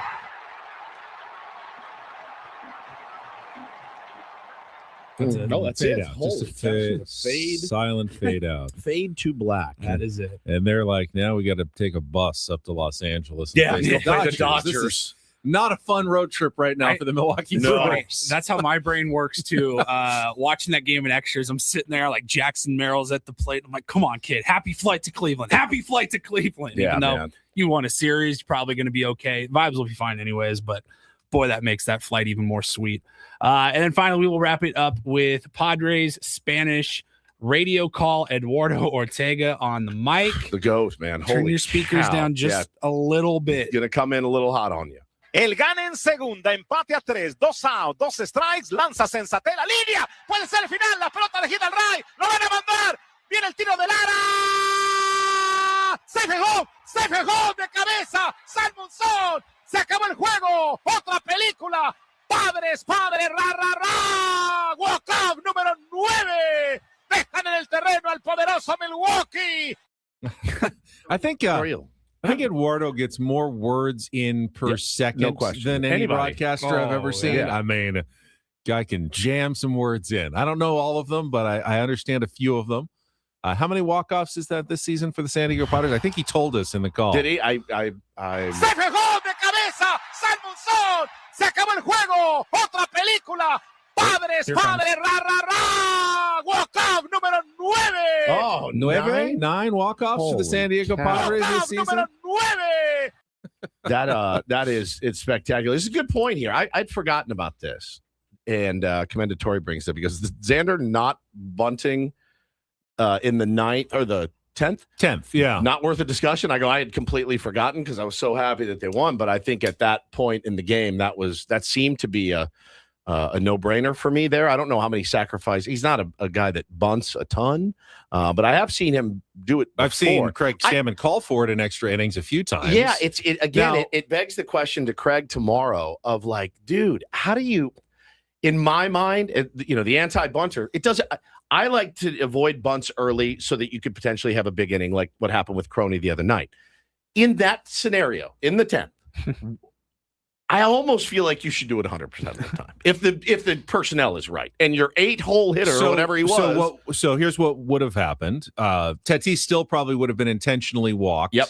Now it would be 1st and 3rd with 1 out and Rengifo coming up. Rengifo popped out. It was an infield fly roll, so it would not have scored the run. Now, obviously, different situation with the runner at 3rd. But what is the reasoning almost for not doing it 100%? The winning run at home. I'm getting him to 3rd. Gary Sanchez is at the plate. He's booted a bunch of balls. Our pitchers are all over the place. Or their pitchers are all over the place. A hard, sharp ground ball through, a lazy pop fly to left gets him in, a lazy pop fly to center gets him in. Why not 100% of the time? I want to ask Craig. Yeah. Why not 100% of the time? I mean, I don't know what's the argument number. against What's the argument against I would say if you do anything 100% of the time, then you are tipping your hand, and the other team then knows, they always bunt in this situation. Sure. It makes it a lot harder to get the bunt down. Having some unpredictability to what you do will make everything more effective. Like if the pitcher does not know, it helps out the batter. But we'll let Craig Stammen answer that question tomorrow. Right. Let's say you come into that exact scenario. You're going to the bottom of the 10th inning, and you've got whoever Merrill's on second base because he made the last out, and Manny is at the plate. Is he bunting? No. So not 100% of the time. No, I said earlier, like it's got to be the right personnel. With the right personnel. Yeah. It's got to be the right personnel to do it, and with the bottom of your order. Yeah, in that situation, I just feel like I don't know. But I agree with that. Let's see. Yeah, and Gus, you can't. It's not. Baseball doesn't work that way. Just because what happened to Rengifo in that situation, you don't know you're getting. You don't know you're getting the same pitch with a different situation with a runner. You just have no idea. But I think Xander's probably taking it upon himself to get that bunt down. I don't think you need that to be called, certainly. And I think, anybody at the bottom of the lineup should probably take it upon themselves to get that done. But no big deal. We won. All right. We will take a quick timeout. When we come not back. A big bunter. 2 and 14 and 3 and 15. That's it. We will come back. Don't Do This is next. I've seen lots of, restrictions placed on media covering especially football teams over the years. Never have I seen what Deion Sanders has put in place in Colorado before. Never in my life. Good. I'll give you some of the details when we come back with DDT. That is next, broadcasting live from our Bill House studios. We know how. It's Ben and Woods on a Thursday on San Diego's #1 sports station, 97.3 The Fan. Gambling problem? Call 1-800-GAMBLER. GEGE 000-466. For a full list of games and rules, play at 7 Mile Casino. Visit 7milecasino.com. What a perfect day to go down to 7 Mile Casino. We got no game to worry about. You listen to the roundtable and then make plans to go down to 7 Mile Casino, air conditioned. You go inside, you see the great card tables. You just find yourself wanting to sit down and stick around and have some fun, Woods, in any of their 4 different games that you can play at 7 Mile Casino. No, it's exactly right, Benny. They got Texas Hold'em, Pai Gow, Baccarat, and, of course, California-style blackjack. And it's a place where you can go with a buddy, a place you can go on a date, a place you can go by yourself and have a great time. Smoke-free environment, easy to get to, certainly easy to find, easy to park. They make it easy for you. They want you to come in, have a great time, and come back. If you do want to go outside, the patio is gorgeous with views of San Diego Bay and Coronado and the Silver Strand. I do love it out there. Very comfortable, very enclosed, but also you can see everything, which is fantastic. There's TVs throughout. You can watch games while you're there. Whatever you're looking for, 7 Mile Casino's great spot. Check it out today, right off the 5 freeway in Chula Vista. It's 7 Mile Casino, just 7 minutes from downtown.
Hey player, this is all yours. This room with this view. This speakeasy with this cocktail. Hey, could you make that too? The spa with this. Ah. And this pool on this roof. This is all for you. The all-new Hamul Casino Resort, now open.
Don't Do This is brought to you by Dixieline Lumber and Home Centers, helping San Diego homeowners and contractors fix it, build it, and enjoy it. Oh, yeah, sorry. Enjoy it. Yeah, thank you, Woods. You're welcome. All right, I understand. I do, as a member of the media, that football coaches who are a bit paranoid to begin with don't want, like formations and plays getting out. Sure. So if you've got media members at practice, they will have like an open 15 minutes usually where you can shoot some video, maybe tweet out some stuff, and then they'll say, okay, this portion of the practice is now closed. We're going to work on some schemes and stuff that we don't want videotaped. That is very reasonable in my mind. With a lot of that, didn't you? Chargers all the time. NFL teams are notoriously secretive about such stuff. So I do understand that. But what Deion Sanders has implemented in Colorado for the Buffaloes goes beyond any paranoia that I've ever heard. And I mean, this is pretty crazy. So they sent out these notes about what media can and can't cover. And start observation only. This practice is open for viewing purposes only. It's closed for all reporting, recording, and documentation purposes. Nothing observed at practice may be reported, published, posted, broadcast, or otherwise shared in any form on any platform at any time. Okay. So I can go to practice, but I can't really report or say anything that I see or hear at all. Sounds reasonable to me, right? No devices, cell phones, tablets, cameras, video equipment, audio recorders, Metasmart glasses, any other recording capable devices are prohibited. Devices will be bagged and stored and returned upon leaving. Okay, that makes some sense. That applies to all attendees, including credentialed media. All right, so we go on. No documentation, no note-taking of any kind. Written, typed, dictated, or otherwise. No photography, videography, audio recording, sketching, or diagramming. No live coverage, live posting, or real-time updates of any kind. And if it wasn't all clear before, then we get to no reporting. Okay, that's it. Okay, so no reporting either. You can't report on anything. He lists everything you can't report on, which is pretty much everything. Tactical, individual player performance, trick plays, special teams, looks, offensive or defensive schemes, formations, alignments, play call signals, depth chart rotations, personnel groupings, injuries, player participation status, presence of any player in a non-contact jersey. Why don't you just say our practices are just closed? Don't come. You're more than welcome to watch, but that's it. But you can't talk about it. You can sit silently in a corner and do nothing about it and share nothing with anyone. Don't open your eyes, though. You can be there. Don't smell. Paul says, is this franchise in Pyongyang? Yeah, it's very North Korean it is sounding. My goodness gracious. What's Dion. he doing? Well, this is a team that went like 3-9 last year. I think you can. I think you can. Should you? No, you shouldn't. Here's the weird part for me, and I love Dion. Here's the weird part. Nobody used the media to his benefit more than that guy his entire life. He was, and now that you're, I just there's usually mandated media requirements. Do they have to allow the media for a certain amount of time every day? Maybe can he just close off every practice for the whole season? I guess you could. We said that one time. Hey, would the Padres play better if there weren't the media in their clubhouse bothering them? That'd be a fun experiment to do. You're not allowed to go in the clubhouse. Let's just close spring training to everybody. Right. No fans whatsoever. Right. We're no working media. on special bunt defenses that have never been seen before. I just wonder. It is interesting. And, obviously, listen, media take themselves very seriously. I'm sure they are up in arms about this. Speaking of up in arms, Jaden Daniels, very upset. He's Commanders quarterback right now. He has his attorney reached out to his former university, LSU, and he said, "You are no longer allowed to use my name, image, or likeness for anything having to do with LSU." The reason why is because they gave his number 5. It wasn't supposed to be used again, Ben, but it was not officially retired. They gave it to cornerback DJ Pickett, and Jaden Daniels is not pleased about it. Quote, The Daniels family is deeply disappointed, feels profoundly disrespected by LSU's decision to give Jaden's number to another player. Jaden and his family had every reason to believe his number would remain a meaningful part of his LSU legacy and would be honored and protected in recognition of his extraordinary contributions to the university. Jaden made it clear he did not want his number given to another player. He believed his wishes would be respected. His Heisman Trophy winning season and everything he accomplished on and off the field cemented his place in LSU history. To see his number given to another player is incredibly disappointing. Feels like a failure to honor the significance of what Jaden accomplished at LSU. Ben, your thoughts? So if you really want to support your alma mater and it like means something for this player to wear that number and like that was part of maybe to recruit him to the school, it's like, you can still retire my number at some point. I don't think it cheapens the number necessarily down the line. If it hasn't been retired yet, it's still retire it and honor Jaden Daniels. I think he's being a little bit overly sensitive to someone wearing the number. But I mean, it's not my number, so I like numbers. Like I think it's. I saw a funny jersey number related story as well in sports. This was like a week ago that I saw this, but Devontae Adams was talking to somebody. He was being filmed, and he was telling the story of how he wanted, when he got sent to the Jets or went to the Jets, he wanted number 17, but some rookie already had number 17, a rookie wide receiver. And so he goes, so I walked in on day one in my backpack, I had $17,000 in cash. And I thought, you know what, for a rookie, I'm the new guy still, but he's the rookie. I think that's a nice, fair gesture to be like, hey man, I need number 17. Like here's 17 grand. That'll pay for your whole family to buy new jerseys, like your new number and all that. And he goes, I thought that was fair. And he goes, hey, what up, man? Like, dude, it's so good to have you here, big dog. I can't wait to learn from you, bro. But I'm gonna need about $1 million. That's what the rookie said to Devontae Adams. And Devontae Adams goes, I just want, okay. And I walked right up to Woody's office, Woody Johnson, the owner of the team. He's like, I walked right up to Woody's office and I had number 17 by the end of the afternoon. And he had the rookie had nothing. So they give him number 94. Should have taken 17 grand. Should have taken the 17 grand when you had it. Fantastic. Speaking of numbers, just quickly before we move on. So when I was at Tom's Watch Bar for our community huddle yesterday, I met Brian, Padres fan. He asked this question: should the Padres retire the number 44 for Jake Peavy? And then what happens with Joe Musgrove? Or do you wait until Joe retires and do like a joint retirement of 44 for both of them at the same time? Yeah. And I thought, that's a really good idea. The Mariners just did that in the last couple of years. I thought because Randy Johnson wore number 51. And then Ichiro wore number 51. And he wore it with permission, I think, from Randy Johnson originally at the time. But it says, I just Googled it, they retired Ichiro's on August of last year, and they retired Randy Johnson May of this year. So they retired two numbers. Separate ceremonies for the same number.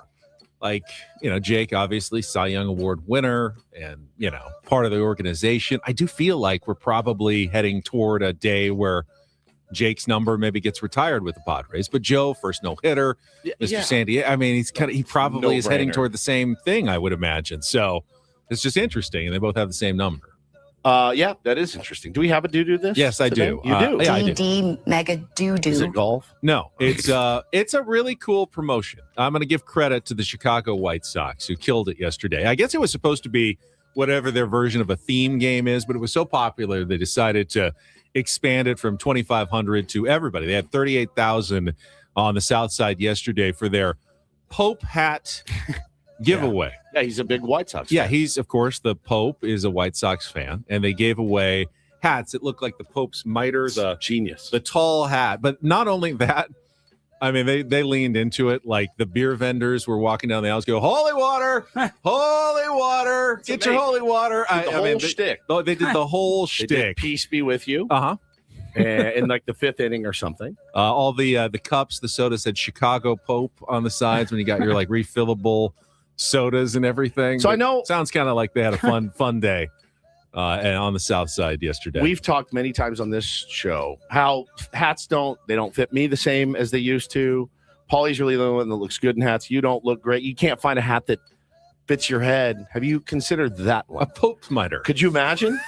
I mean, I would like to see it. Adam, if you could whip up Ben in an AI Pope hat, that would be fantastic. Now that's the proper use of AI. The sooner Correct. the better is what I would and like that to is see. don't and do this for a Thursday. That was Don't Do This with Ben and Woods on 97.3 The Fan. Now, when we come back, how about a little MLB reach around? We're already past halfway through our 3-hour show today.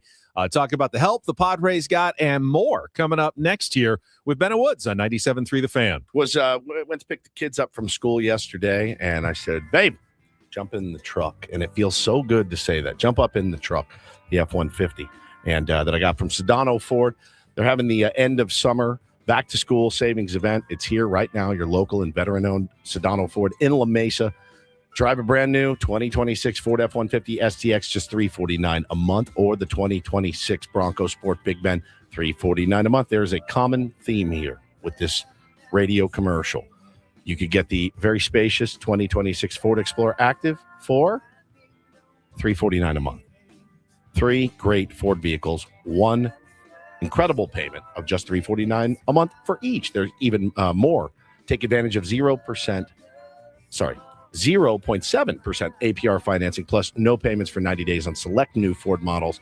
Do not wait. These offers will not last forever. Stop by your local and veteran-owned dealership, Sedano Ford in La Mesa. Let them know Woodsy from 97.3 The Fan sent you, please. For complete details and more great offers, go to SedanoFord.com. That's SedanoFord.com.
He just here. I'll show you a little. Just a little. Please don't. Just a little bit. What hurts on you? Nothing at all. A little bit. Nothing. Now, So let's say whatever you're about to touch is the only thing. Let's say It's gonna hurt. Right? All right, yeah. Okay. Pretend your knee hurts. Pretend your knee. It's going to in a second. Right here. Oh, that is not pleasant. Hey, player, this is all yours. This room with this view.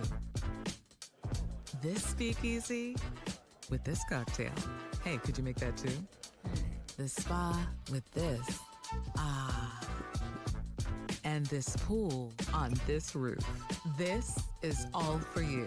The all-new Hamul Casino Resort, now open.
Shapiro, criminal defense attorneys, helping good people regain control of their future when charged with a crime since 2010.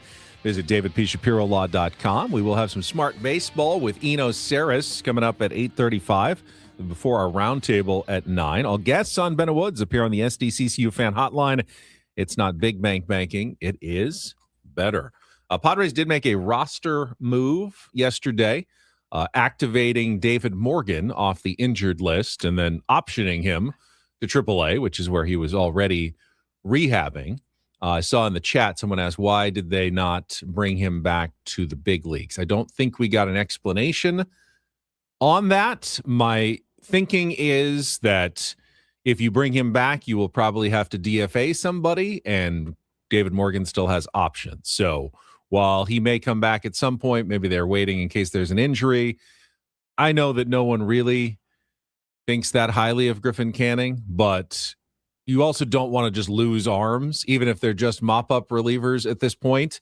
Someone would probably claim him. I mean, the Blue Jays claimed Matt Waldron. He's been pitching for them. He got rocked yesterday. He did. He gave up 3 runs. He had 2 straight relief appearances with no runs allowed. He did.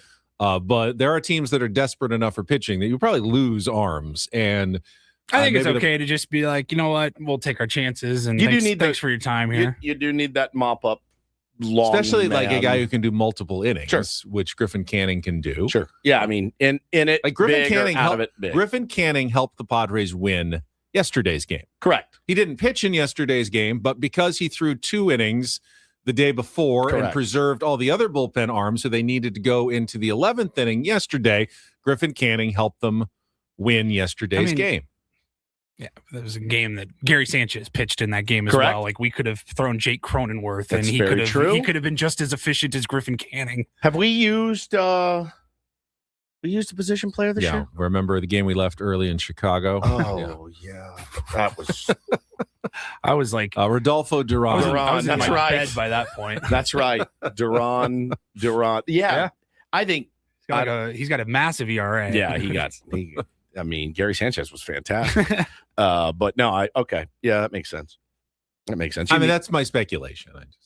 I was asked for an explanation. Where's David Morgan? Obviously, you need to get a batter out and you have the choice between David Morgan and Griffin Canning. I want David Morgan, but at this point, you also have roster depth to consider, and you can always bring him back at some point later. So that's simply my somewhat informed, somewhat uninformed speculation on the Padres roster yesterday. Sure. All right, let's take a look at the rest of Major League Baseball. It is time for our MLB Reach Around. They're doing the Reach Around. They're doing the Reach Around. Everybody's doing the Reach Around. Thank you very much, Colorado Rockies, who come through with a series victory over the Arizona Diamondbacks in Arizona. I think it's the first time they've won a series in Phoenix since I think I saw 2022. And remember, they play at least 2 of those every single year. Brett Sullivan, Booty, and Zach Veen both hit 2-run homers as the Rockies beat the Diamondbacks 6-4. Meanwhile, the St. Louis Cardinals also win a series over the Philadelphia Phillies. They beat Zach Wheeler yesterday. Alec Burleson drove in 3 more runs, 7-1 the final, which means the Padres move ahead of both the Diamondbacks and the Phillies, who are now tied for the last wild card spot with the Padres 1 game up and occupying that 5th wild card position in the National League, which would mean if the season ends with the standings as they are today, the Padres would face the Chicago Cubs at Wrigley Field in a best-of-3 series. Where have I heard that before? In the wild card round of the playoffs, the Cubs just continue to roll. Alec Bregman hit 3 home runs yesterday in a 12-6 win over the Washington Nationals. Apparently, he found some sort of swing flaw lately and has kind of locked in, and they already have PCA locked in. Picked up some help at the deadline. The Cubs are looking awfully good right now. 3 back of Milwaukee in the Central are the Chicago Cubs right now, and Milwaukee heading to L.A., who just swept Kansas Which means, City. The standings won't necessarily stay the same. If Cubs keep playing like this and the Brewers keep playing, 5th place goes and plays the Brewers. Yeah, Milwaukee could be the wild card host in a best-of-3 series. And at this moment, that seems more appealing than going back to face the Cubs again. Beggars can't be choosers. I don't want to face Mizorowski in a best-of-3. Yeah, that's the truth. Then you get Miz in a 3-game series. That's no fun. So, it's there's not a lot of great paths through the playoffs, but you got to beat the best in the Major League Baseball playoffs. All right, elsewhere in baseball, the Dodgers picked up a 4-2 win over the Kansas City Royals. Shohei Ohtani hit a go-ahead 2-run home run in the 3rd inning, his 27th of the season. A little scare. Freddie Freeman fell into the visiting dugout, chasing a foul pop. They do believe he was going to be okay, but Dodgers with a scare there. Tampa Bay Rays remain one of the hottest teams in baseball. They won their 9th in a row, doubling up the A's 8-4. The Astros win their series against the San Francisco Giants 2-1. Bullpen game 5-hitter for the Stros. Minnesota Twins still right there, just half game, 1 game out of a playoff spot in the American League. They beat the Orioles 7-5 to win that series. Angels over the Rangers 5-2. Skip. Yeah, I mean, they're 60-61. They're still holding on to that last wild card spot. Got to beat the Angels. Even though they're under 500, but they lose a series to the Angels on the road. That was frustrating. White Sox shut out the Reds 5-0 behind newcomer Luis Castillo, who they picked up at the trade deadline. Braves doubled up the Mets 6-3. Mentioned Matt Waldron pitched for the Blue Jays, gave up 3 runs, but they did beat the Red Sox again 6-4. So the Red Sox, who couldn't lose, now have lost 5 straight games, and they cannot win. Yep. Mariners also cannot win. They lose again, getting swept by the Yankees 10-5, the final in yesterday's game. The Marlins are not going away. Of all the teams, everyone else kind of the Cardinals, the Pirates, the Nationals, Reds, they all kind of faded off a bit. Marlins keep winning. They beat the Pirates 8-2. They're 3 games above 500, which is 2.5 games, I think, or 1.5 games. They're 1.5. 1.5 games behind both the Phillies and the Diamondbacks now for the last playoff spot. So the Miami Marlins have not, punted on this season yet. They're still going strong. So keep an eye on the Miami Marlins and the Cleveland Guardians, who the Padres will go face. Got a Joe Adell home run, one of their new pickups, in beating the Detroit Tigers 6-4. So those 2 teams are now separated by just a half game in the standings in a very tight American League Central race that the Padres will inject themselves into over the next 3 days starting tomorrow. And I believe they will be facing the very red-hot Gavin Williams on the mound in Game 1 of the series against Michael King tomorrow. What a matchup. At what is it? Progressive Field now in Cleveland? The Jake. Yeah, the Jake. As we used to call it. He's so good, man. Gavin Williams is so good. Yeah, I mean, he strikes out like 10 guys every game. So, I don't know what the formula to beat a guy like that is. Well, Padres beat a couple of really good pitchers really good in this last series against the Milwaukee Brewers. Should be feeling pretty good about themselves right now. They'll need Michael King to be kind of what he was in the last one. I would expect the formula is a 2-1 win or a 3-2 type win tomorrow. But then again, Eduardo Rodriguez had been throwing great. The Padres lit him up torched him. Couple of starts ago. So Padres head to Cleveland and then to New York to face the Mets. That's one where you feel like the Padres try to make some hay against a team that traded away a bunch of pieces and have had a bunch of injuries as well. Padres play 8 of their next 10 series, by the way, against teams with losing records, which is a bit misleading because many of those teams, like the Guardians, are absolutely in a playoff hunt and have not given up on the season and were buyers at the deadline. But technically, they do have a losing record. So, but I just thought I'd point that out. And then they finish with the 2 series against the Dodgers and the Diamondbacks. But 8 of the next 10 for the Padres all have losing records coming up. And you need how long is this road trip? Just the 6, 2 I cities, believe. Yeah, 6 2 games? cities, 6, and they're back home again. 33. Yeah, that's fine. 500 on the road. That's it. That's what you need. Baseline. Right. Which means you might fall back into the third wild card if someone goes 4-2, 5-1 over the next 6. But treading water is what you try to do. Can't ask for a whole lot more than 3-3 on the road. That's it. Get the job done. All right, when we come back, it's our final hour of Ben and Woods before the roundtable. It will include some Real or Fake on a Throwback Thursday and Eno Saris from The Athletic, some smart baseball at the bottom of the hour. Stay tuned. Don't go away. Ben and Woods continues next on San Diego's #1 sports station, 97.3 The Fan.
right, we're 2/3 of the way done with Ben and Woods this morning. 97.3 The Fan. We will have our Padres Epic Roundtable brought to you by Epic Wings. Can't wait. Only had one wing last week. I wasn't feeling great. One wing? Yeah, one. It was delicious, but that's all It's I like can having handle. like one potato chip. I know. That's One exactly wing. One. Just one, and I was like, I feel wing. great. I had a wing. A singular wing. And wing. Today will be more. I hope so. Yeah, for sure.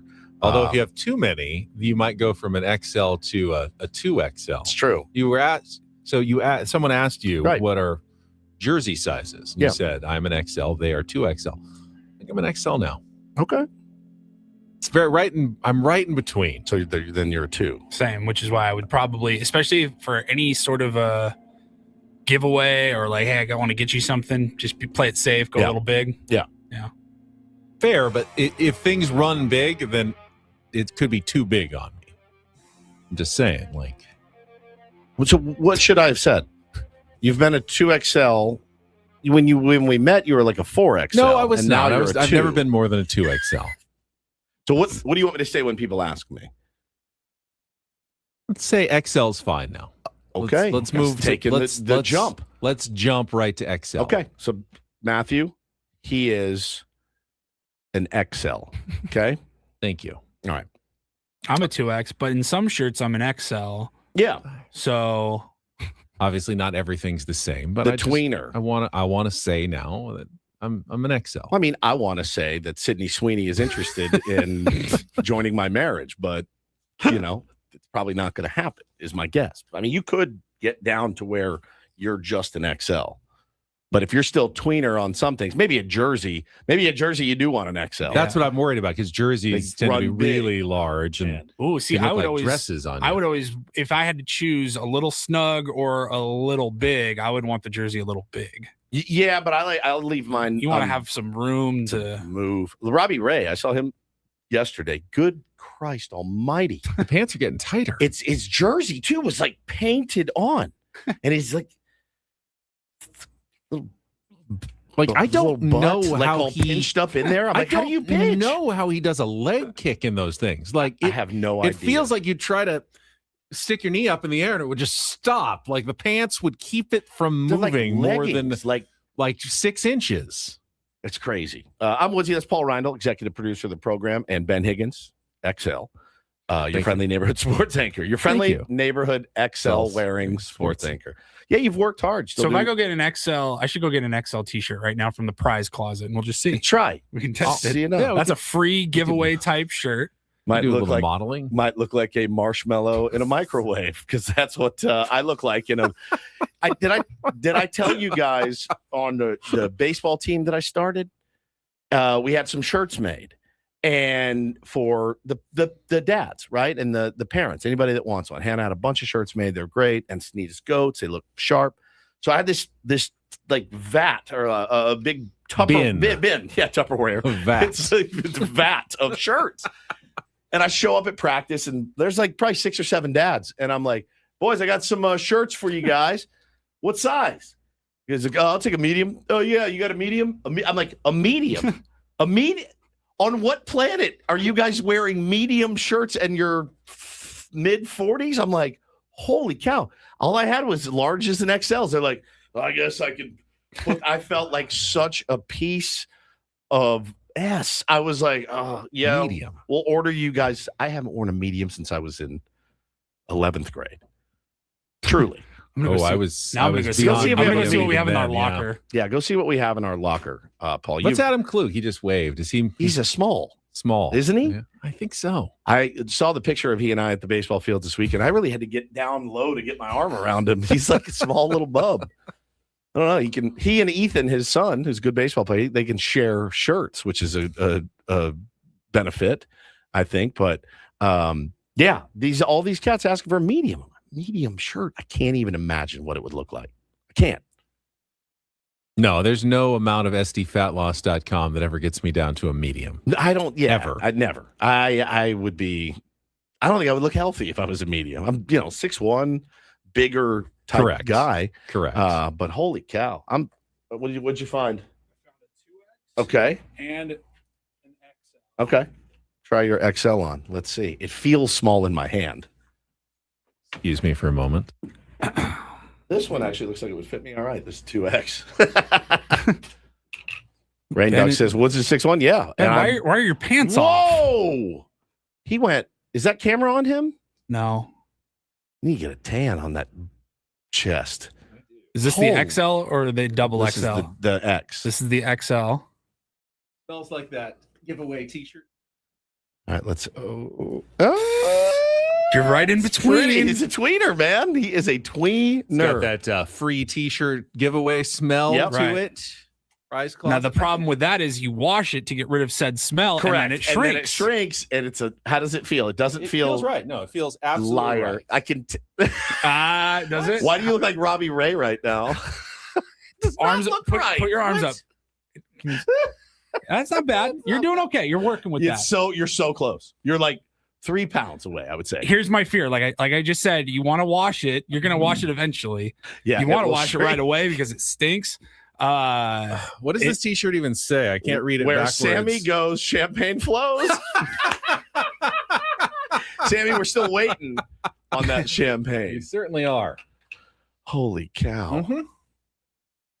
I am not uncomfortable in this XL shirt. It's awesome. It's a good feeling. I felt the same way. We went to fantasy camp back in January, and somebody gave out. It was the team gave us free sweatshirts that said Padres fantasy camp on them, and they didn't have 2XLs, so I took an XL.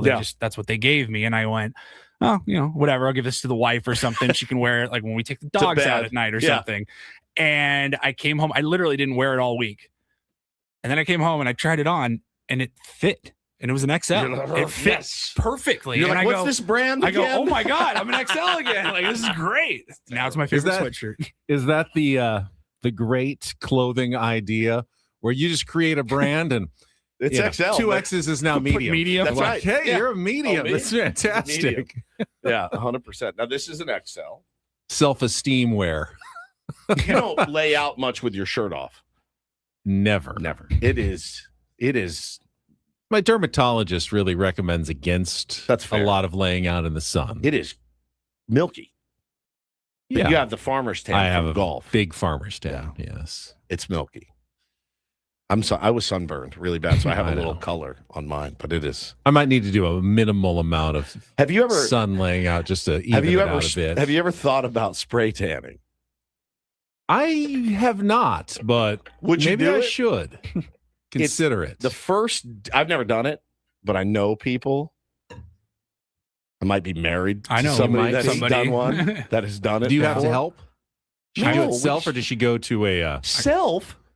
There's self spray tans too. Oh yeah, I've done it. What? I haven't done it to me. Like in but- your home? Yeah, home, both sprays and like. Well, there's like mousse it's like a and cream, stuff. but it's the Yeah. same. No. I mean, But like you also fake need tan. spray tan. If you want it to be even, you're going to need someone to reach the hard to reach places. correct, like your back, and things Yeah. like that. But no, I've gotten to do that. I think Oh, you yeah. go Yeah. into like a It's awesome. you go into like a thing, and it just No. it This, sprays like you. the home stuff, like this person might have been my wife. She had it's like a glove, and you put this cream or whatever, the tanning cream in there, and then I was like, ooh, can I have that? And I got to put the glove on. It was like a sliding mitt. right. And I got to paint her Oh, body. on hers. Like Okay, an I oven thought mitt. she was doing it to you. No, I did he it was to doing her. it to her. Oh, okay. Really fun. It was Um, awesome. but the only bad thing is that it's immediately right after you're orange. Like she comes home and I'm like, hey, how are you? She's orange. And then it fades, it blends or whatever. But I think it's safer than laying out. I think you know, my in the sun. issue is that you'd have to come up with a cream that matches my actual tan, which I have on my face and my arms. That's the and tough my part. legs, because I don't need that part tanned. I just need the rest of me tanned. And if it looks like a different color, it's gonna be really, really awkward. There was a Friends episode where Ross did a spray tan, and he's like, all right, man, get in there. It's 10 seconds. Then Oh you my turn God. around, and then you're good, and it will spray you and turn. And he's like, you guys, do I count with Mississippi's or not? Like, how fast? Because it just kept spraying him. Yeah. And he got like, he got like 6 shots to the face. Spray tan and it laid me out. I've never done it. I don't know if I would. Well, Matthew says if you live in San Diego and spray tan, you need to touch grass. I think people are worried about skin cancer, Correct. Things like that. That was quick, Paulie. What happened? Ross's spray tan on it's so good. YouTube stream. Dude. Yeah, it's so good. But all right, well, good. We've established a lot about you. You're now in XL. I think that's a big day. How long has this been going on? Been a little while. I've been starting to transition from double X to XL. All right. Well, I'm that's awesome. I don't think I could ever get to an L. I don't think I ever will. It's a good feeling. I know where you're at though, because like if I went to Nike, for example, and bought a t-shirt, I'd be an XL because they run a little big. If I went to Viore or Lululemon or some of these like athleisure, go get an XL at Lululemon today. Wear it tomorrow. Get you a slim fit XL and then come in here and tell me how you feel. Just a regular Viore. Get you a regular Viore or Lululemon XL. I promise you'll change your tune. You'll be like, all right, maybe I am more in between than I thought. It's a sausage cake. Absolutely the opposite of self-esteem wear. It's like this. Yes, that's exactly right. I have tried so many times to wear, like, I got a golf shirt from Lulu, and I was like, oh, this is good. I wore it out. I was like, oh my God, never again. Yeah, never, and it's your size. It's an XL, right? XL. Yeah, it's just not a chance. I've worn 2Xs that are like tiny. You're like, what the hell is this? I think they want you to put it on. You're like, wait a minute. This is what I look like in an XL. I better get my ass to the gym. I better run along the beach or do something I need to do. But holy cow. Congrats, buddy. I feel remiss that we did not mention in the first 2 hours.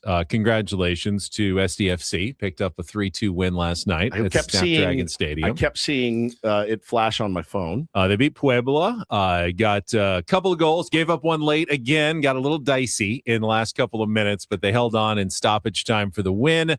Finished 2-1 in the League's Cup competition, but I believe it was not enough for them to advance into the knockout round. So competition is now over for SDFC. They will return to MLS play this Saturday when they visit LAFC. So one of their rivalry matchups, teams in Los Angeles, not Chuky's new team. That's the Galaxy. But LAFC, one of the top teams in the league, on the road, Southern California showdown coming up on Saturday as they get back to a very important game now going forward. They got some work to do to climb back into a playoff position in MLS, but maybe some momentum from these last two wins over Tijuana and Puebla over the last few days at home. Hey, Padres can do it, Mikey Varas. You guys just got to motivate the troops, I guess, and get them ready for the... Got some of the newcomers impact. Osvaldo Sui scored a goal, and Dagger Dan Thorhalson scored the third goal as well. Our new player that they signed just during the transfer window recently.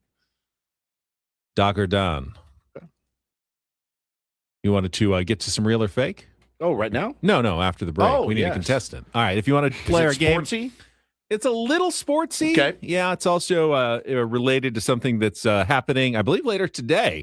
833-288-0973, 833-288-0973. If you'd like to play our game on a Throwback Thursday, we will also talk to Eno Saris with some smart baseball coming up with Ben and Woods on San Diego's #1 sports station, 97.3 The Fan. First, though, Trajan Wealth wants to make sure that you are prepared for retirement, especially here in San Diego, where we all know with inflation, housing, healthcare, taxes, groceries, it's not getting any cheaper. So retirement going to bring that fear to mind. What if my money doesn't last? Trajan Wealth wants to help. Just go to trajanwealth.com. Trajan Wealth's fiduciary advisors are going to help people build retirement strategies designed for today's reality, factoring in that inflation, that market uncertainty, and the real cost of living right here in San Diego. They take the time to understand your goals and your comfort level because no two retirements look the same. Trajan Wealth has offices in Carlsbad, Liberty Station, and Escondido, and they want people who work with confidence, not constant financial stress. So if this has been on your mind, start with a conversation. Call 1-855-TRAJAN-1. That's 1-855-TRAJAN-1. Or just go online at trajanwealth.com. Trajan Wealth, plan smarter, dream bigger. Advisory services through Trajan Wealth LLC. Additional services through Trajan Estate and Trajan Tax. Actual client, paid advertisement. Additional disclosures at trajanwealth.com. Bless you.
Hey, player, this is all yours. This room with this view. This speakeasy with this cocktail. Hey, could you make that too? This spa with this. Ah. And this pool on this roof. This is all for you. The all-new Hamul Casino Resort, now open.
Our apologies. Apparently, our phone lines were locked during the break. They weren't lit up as if they were locked. Yeah, we still need a caller for real or fake if you'd like to play our game. Now the phone lines are open. 833-288-0973.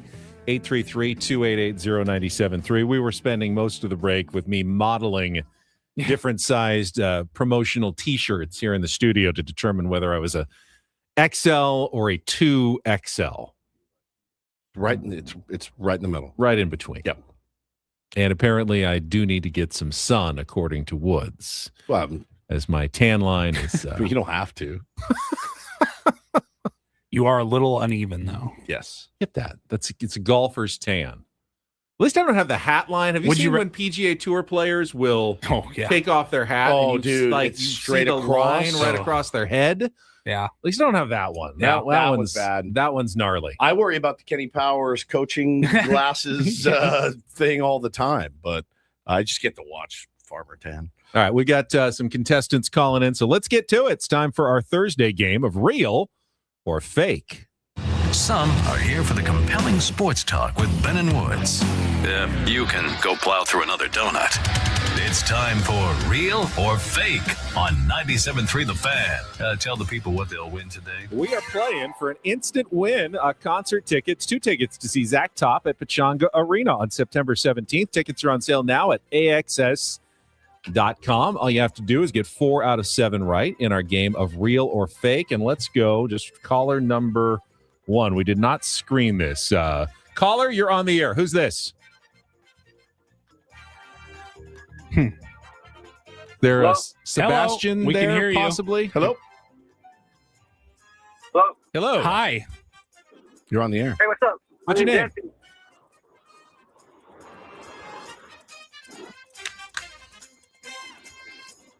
What's your name? Can you hear me? Anthony. Anthony. Okay. There we go. Anthony. She's going to go good. All right, Anthony, would you like to play real or fake? Absolutely. All right. Here we let's go. do it. All right, here's the game. Field of Dreams game. I believe it's tonight. brings to mind the 1919 Black Sox scandal, which resulted in 8 players being banned from baseball for life for throwing the World Series.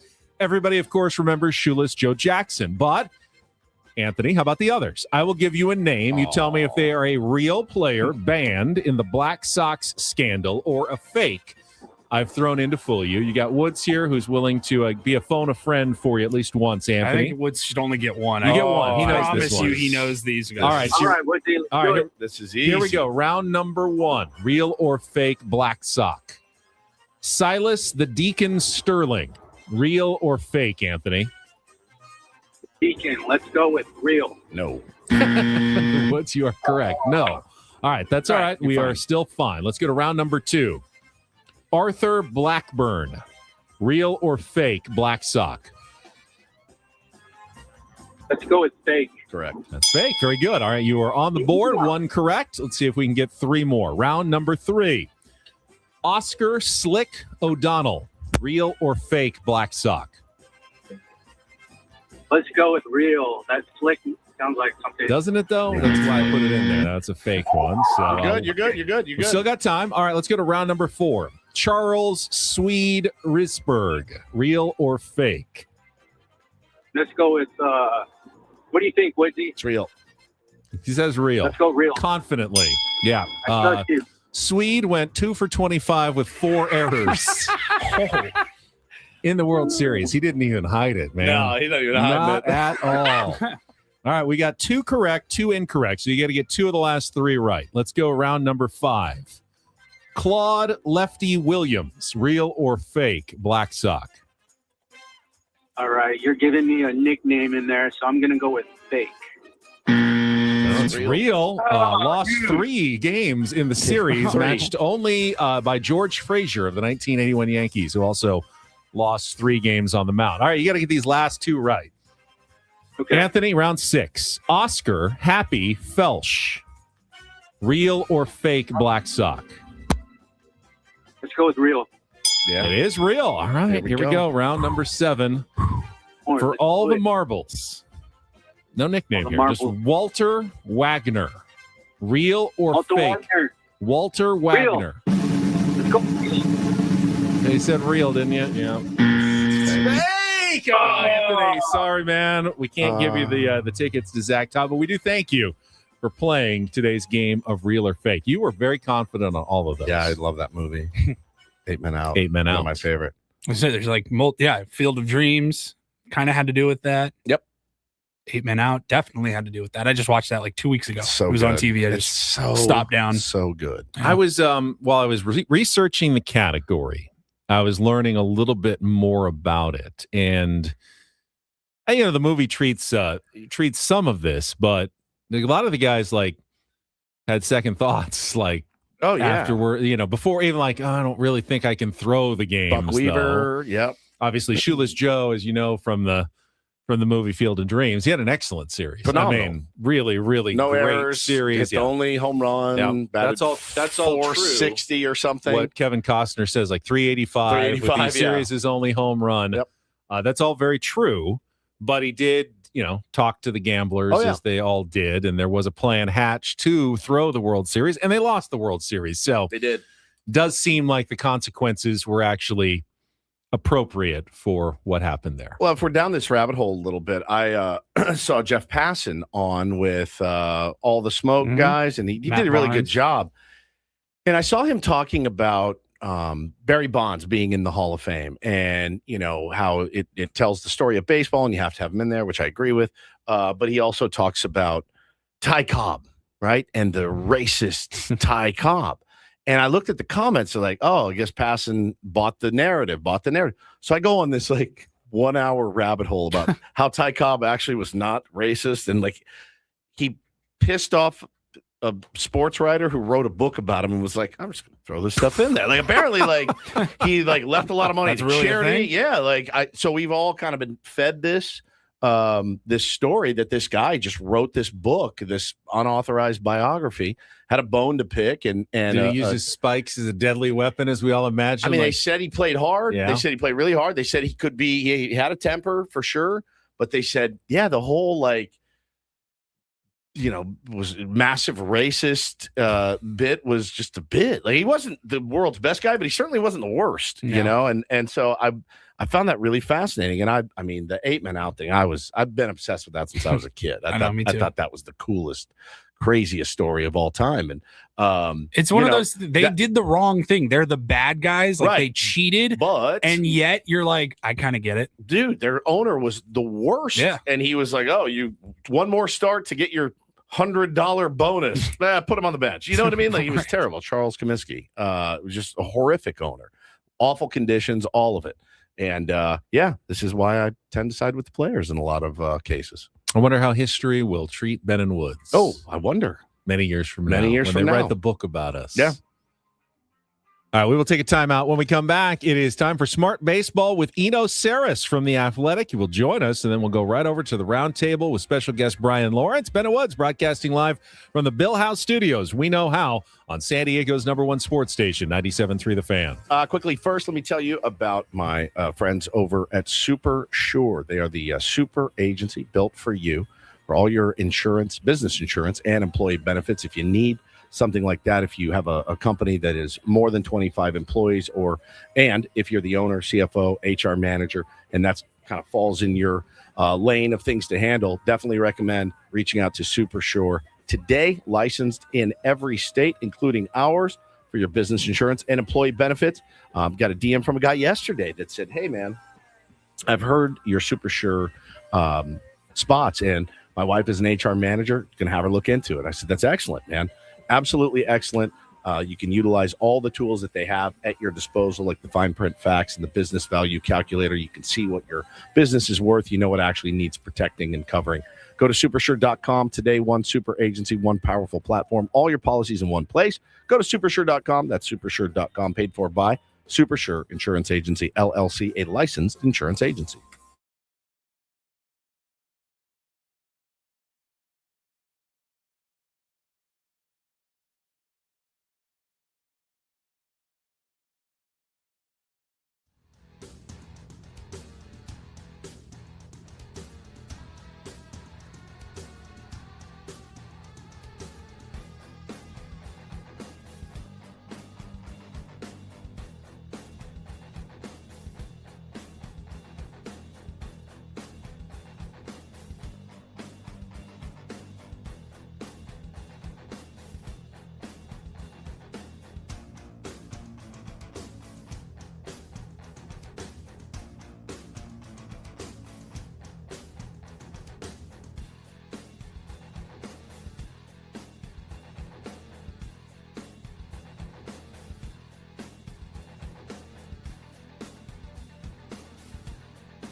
He just here. I'll show you a little. Just a little. Please don't. Just a little bit. What hurts on you? Nothing at all. A little bit. Not that now. So let's say whatever you're about to touch is the only thing. Let's say It's gonna hurt. Right? All right, yeah. Okay. Pretend your knee hurts. Pretend your knee. It's going to in a second. Right here. That is not pleasant. Hey, player, this is all yours. This room with this view. This speakeasy with this cocktail. Hey, could you make that too? The spa with this. Ah. And this pool on this roof. This is all for you. The all-new Hamul Casino Resort, now open.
This hour, 97.3 The Fan is brought to you by GL Pools, the swimming pool experts trusted by thousands of San Diegans for 20 years. Baseball season is in full swing. So is swim season. Make sure your pool is ready. Call now, mention radio for 20% off new service plans in 2026. Going to get Eno Saris on the line here in just a minute, hopefully, for some smart baseball from The Athletic. Speaking of The Athletic, new piece from Dennis Lin about Ethan Salas. Ethan Salas is nearly ready. Whether the Padres are ready for him is another question. He's done well at AAA in limited action since being promoted to El Paso. Bat's been good. Saw him steal a base. Yeah, swiped a bag. Like double-digit stolen bases from a catcher who also plays, high level of defense and has been putting the ball in play with a little bit of power. That is a rare combination indeed. And still, he's only 19 years old. 19, buddy. 19. Jackson Merrill got called up at age 21. Was he 21? Maybe 20, 20 when he was called up just for a brief time, then turned 21. But that's young. I think Fernando was 19 when he first got called up to the Padres back in 2018, was it? But you don't see a lot of 19-year-olds in the big leagues. And the difference, though, with Fernando was Padres weren't really contenders yet. Yeah, you could come up and fail. And they certainly weren't in a pennant race like we're in now.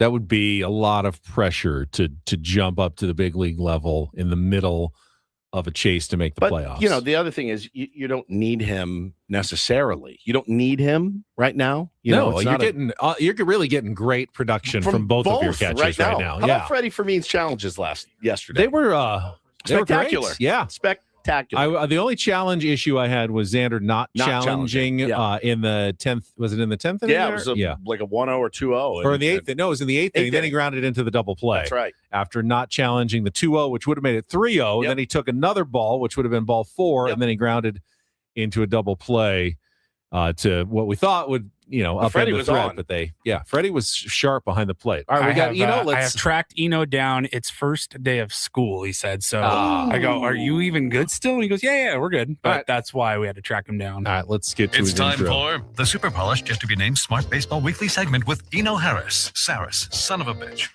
Brought to you by 7 Mile Casino, just 7 minutes from the ballpark by the Bay in Chula Vista.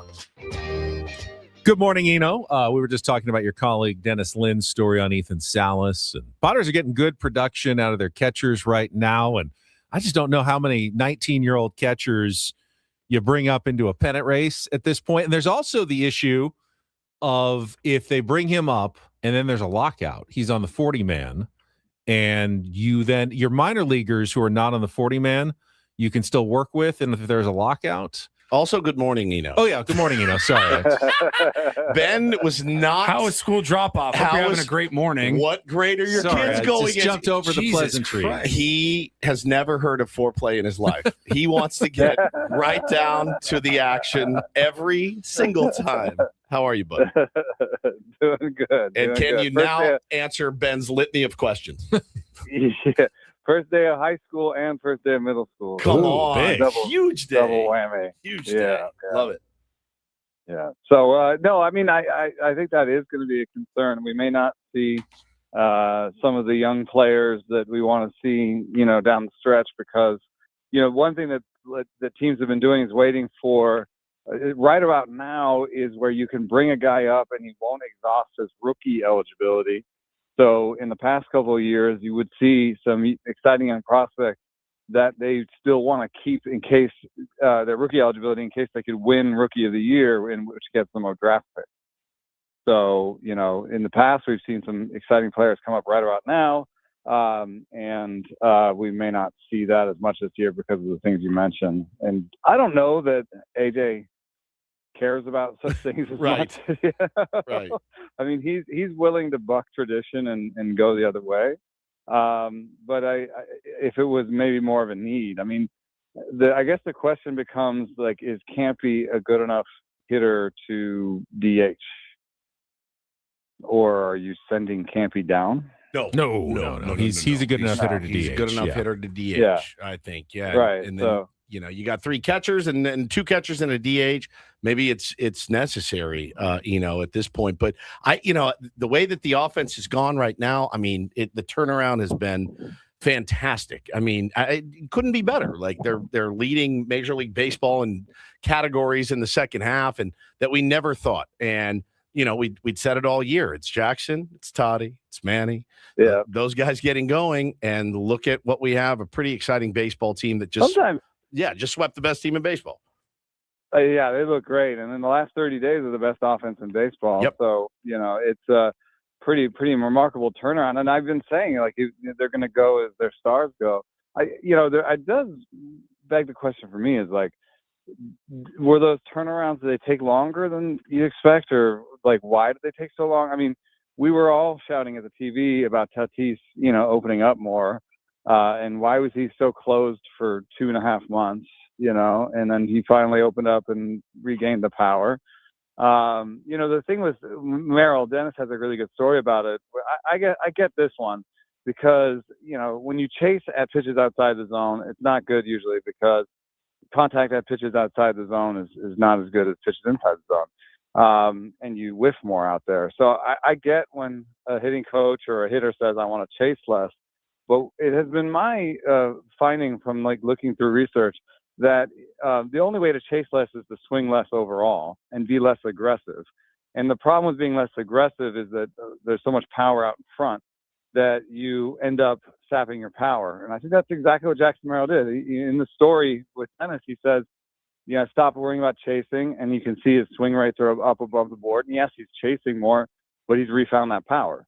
I think if I was coaching a guy that had high chase, I would say, well, you just have to be super aggressive in the zone then, because you're going to have this chase rate, and the relationship between how much you chase and how much you swing in the zone doesn't change much over your career. I do feel. So I would just say aggressive guys need to be aggressive in the zone, Yeah, I do feel, like at least Manny, and we saw the story about him working with Teacher Man in the offseason, and maybe Fernando as well, and now with Jackson and the chasing thing, they all tried to make themselves better in the offseason and somehow messed themselves up for the start of the season. And that was what they've been working with for like months to try to undo damage that was done during the offseason in their attempt to make their games better, which you can't criticize a player for working hard in the offseason to try to make themselves better. But then when it doesn't work, you're left in this no man's land early in the season where do I stick with changes that aren't working, or do I work to try to get myself back to what I was before? But that's going to take, a lot of undoing. And that's, I think, what the Padres were going through in the first half of the season. Yeah, it does speak to the difficulty of training as a hitter in the offseason. Training as a pitcher in the offseason is like, okay, well, I'm going to try and add a cutter. I know what the ideal shape is of the cutter, and I'm going to throw in front of this TrackMan, and it's going to tell me if I've got the shape I want. Boom, done. There's obviously some levels of competing and sequencing and figuring out how to put all your pitches together, but at least you can add a pitch and it won't like break you, But hitters, you're not facing, even if you try to face live BP or the hit off the trajectory or anything, you're just not, it's not the same as hitting during games. So I feel for hitters in the off season. Yeah. They can train for bat speed. They can put on some weight so that they're stronger through the season. They can try to see as much live pitching as they can, but it's just not going to be the same. And that's why in spring training, you can see the hitters are way behind the pitchers. Yeah, every year. And you know what else? And I brought this up to somebody else this week. Typically, we see this every year in San Diego, especially. I can recall Luis Arraez coming in saying, they want me to walk more. I should walk more. I need to be better about pitch selection. And then Jackson Merrill was like, I need to be more selective. And Jake Cronenworth and Manny Machado even was like, I need to go for power more. I almost feel like you should just not say a word. You just come in and do what you've done that what got you to the big leagues, because they all get off the like, of course you want to walk more if they're not throwing you your pitch that you can do damage with, but like to say it out loud, I feel like takes away some of the attack mentality that like Jackson Merrill had. Yeah, that's exactly what I'm talking about. And I think it also speaks to like, a little bit of like, well, we look at the stat line, we say, this player would be better if he walked more. And you're just like, yeah, but would he though? Because it would change his entire mentality of the play, like you're saying. And it's like, I think that things should be much more specialized. I think some of the better training facilities you go to, have you undergo some, biometric analysis and some swing analysis, and then they'll really try to hone it in on just what you're doing. Jordan Walker this past offseason did that, where, they were like, okay, we need to work on swing shape, your attack angle, this very specific thing. And that becomes a little bit more like what I was talking about with pitching, right? Yeah. That's more like adding a cutter. Correct. Like, okay, I'm going to work on my attack angle, and, and then hopefully that ports over, but it won't break me, because it's just a sort of mechanical thing in the swing. Now, I said that, and, obviously Teacher Man's teachings are mostly mechanical.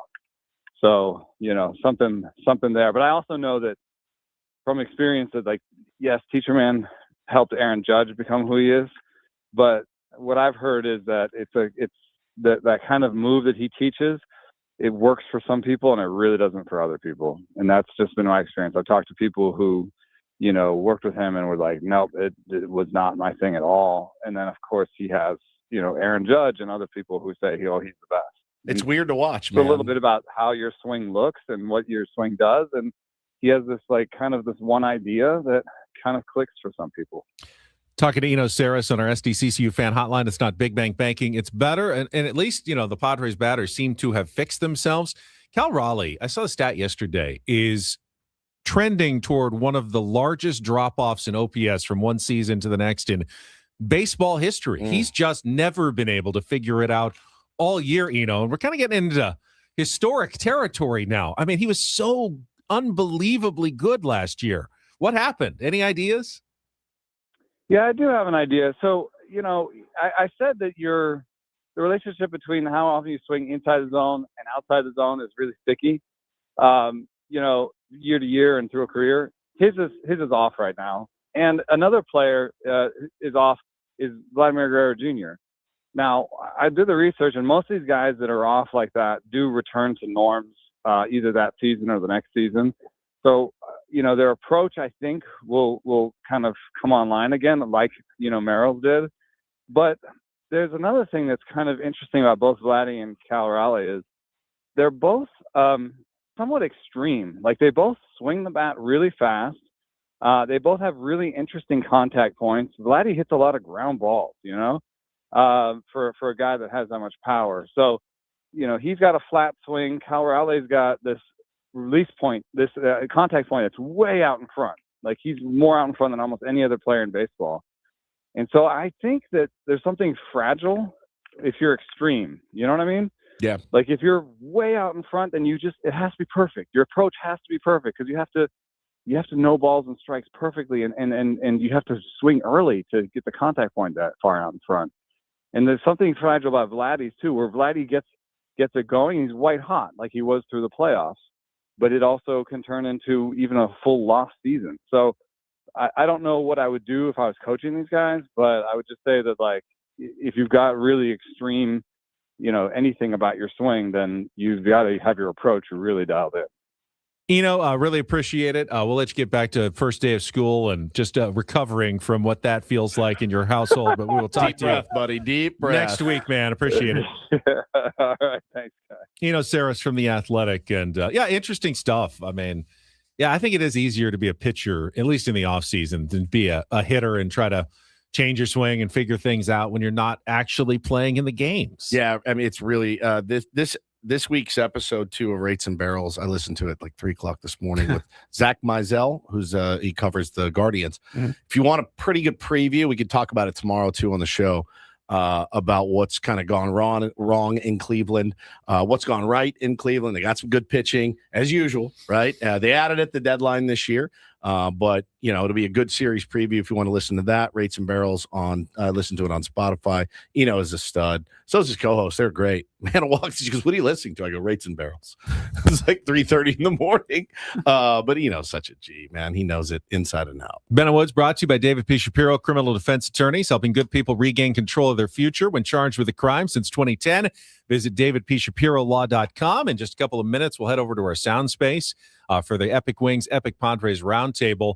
We'll start with a discussion of yesterday's game as well and get everybody's thoughts on it, because I know I wanted to bring it back, but it's such a short show that we didn't really talk much about it outside of our first hour and a half or so. But we will talk about yesterday's sweep of the Milwaukee Brewers with Brian Lawrence, our special guest. And then tomorrow, we'll have our SDCCU management report. Greg Stammen will join us at 8:35 from Cleveland, Ohio, as they get ready to open that 6-game road trip and 3-game series against the Guardians, with Michael King on the mound against Gavin Williams in Game 1 tomorrow. What a matchup. SDCCU. It's not big bank banking.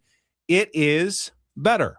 Yeah, these 3-hour shows do tend to fly by on a Thursday morning. Yeah, they're never good either. But we got a lot of good talk coming up in our roundtable. So you just want to join us. We will stop our live stream on YouTube. You know how to get over to the hopefully the YouTube stream for the roundtable in just a second, and then we will rejoin you, Paulie. We will see you tomorrow morning at 6 a.m. for our Friday edition. Guys. Thank you very much. Grab a wing or two. Woodsy's promised to eat more than one wing this week, so we will see you all in just about 6 minutes for our Epic Wings Roundtable. For Paul Reindl, Stephen Woods, I'm Ben Higgins. I'll talk to you in just a moment here on San Diego's #1 sports station, 97.3 The Fan.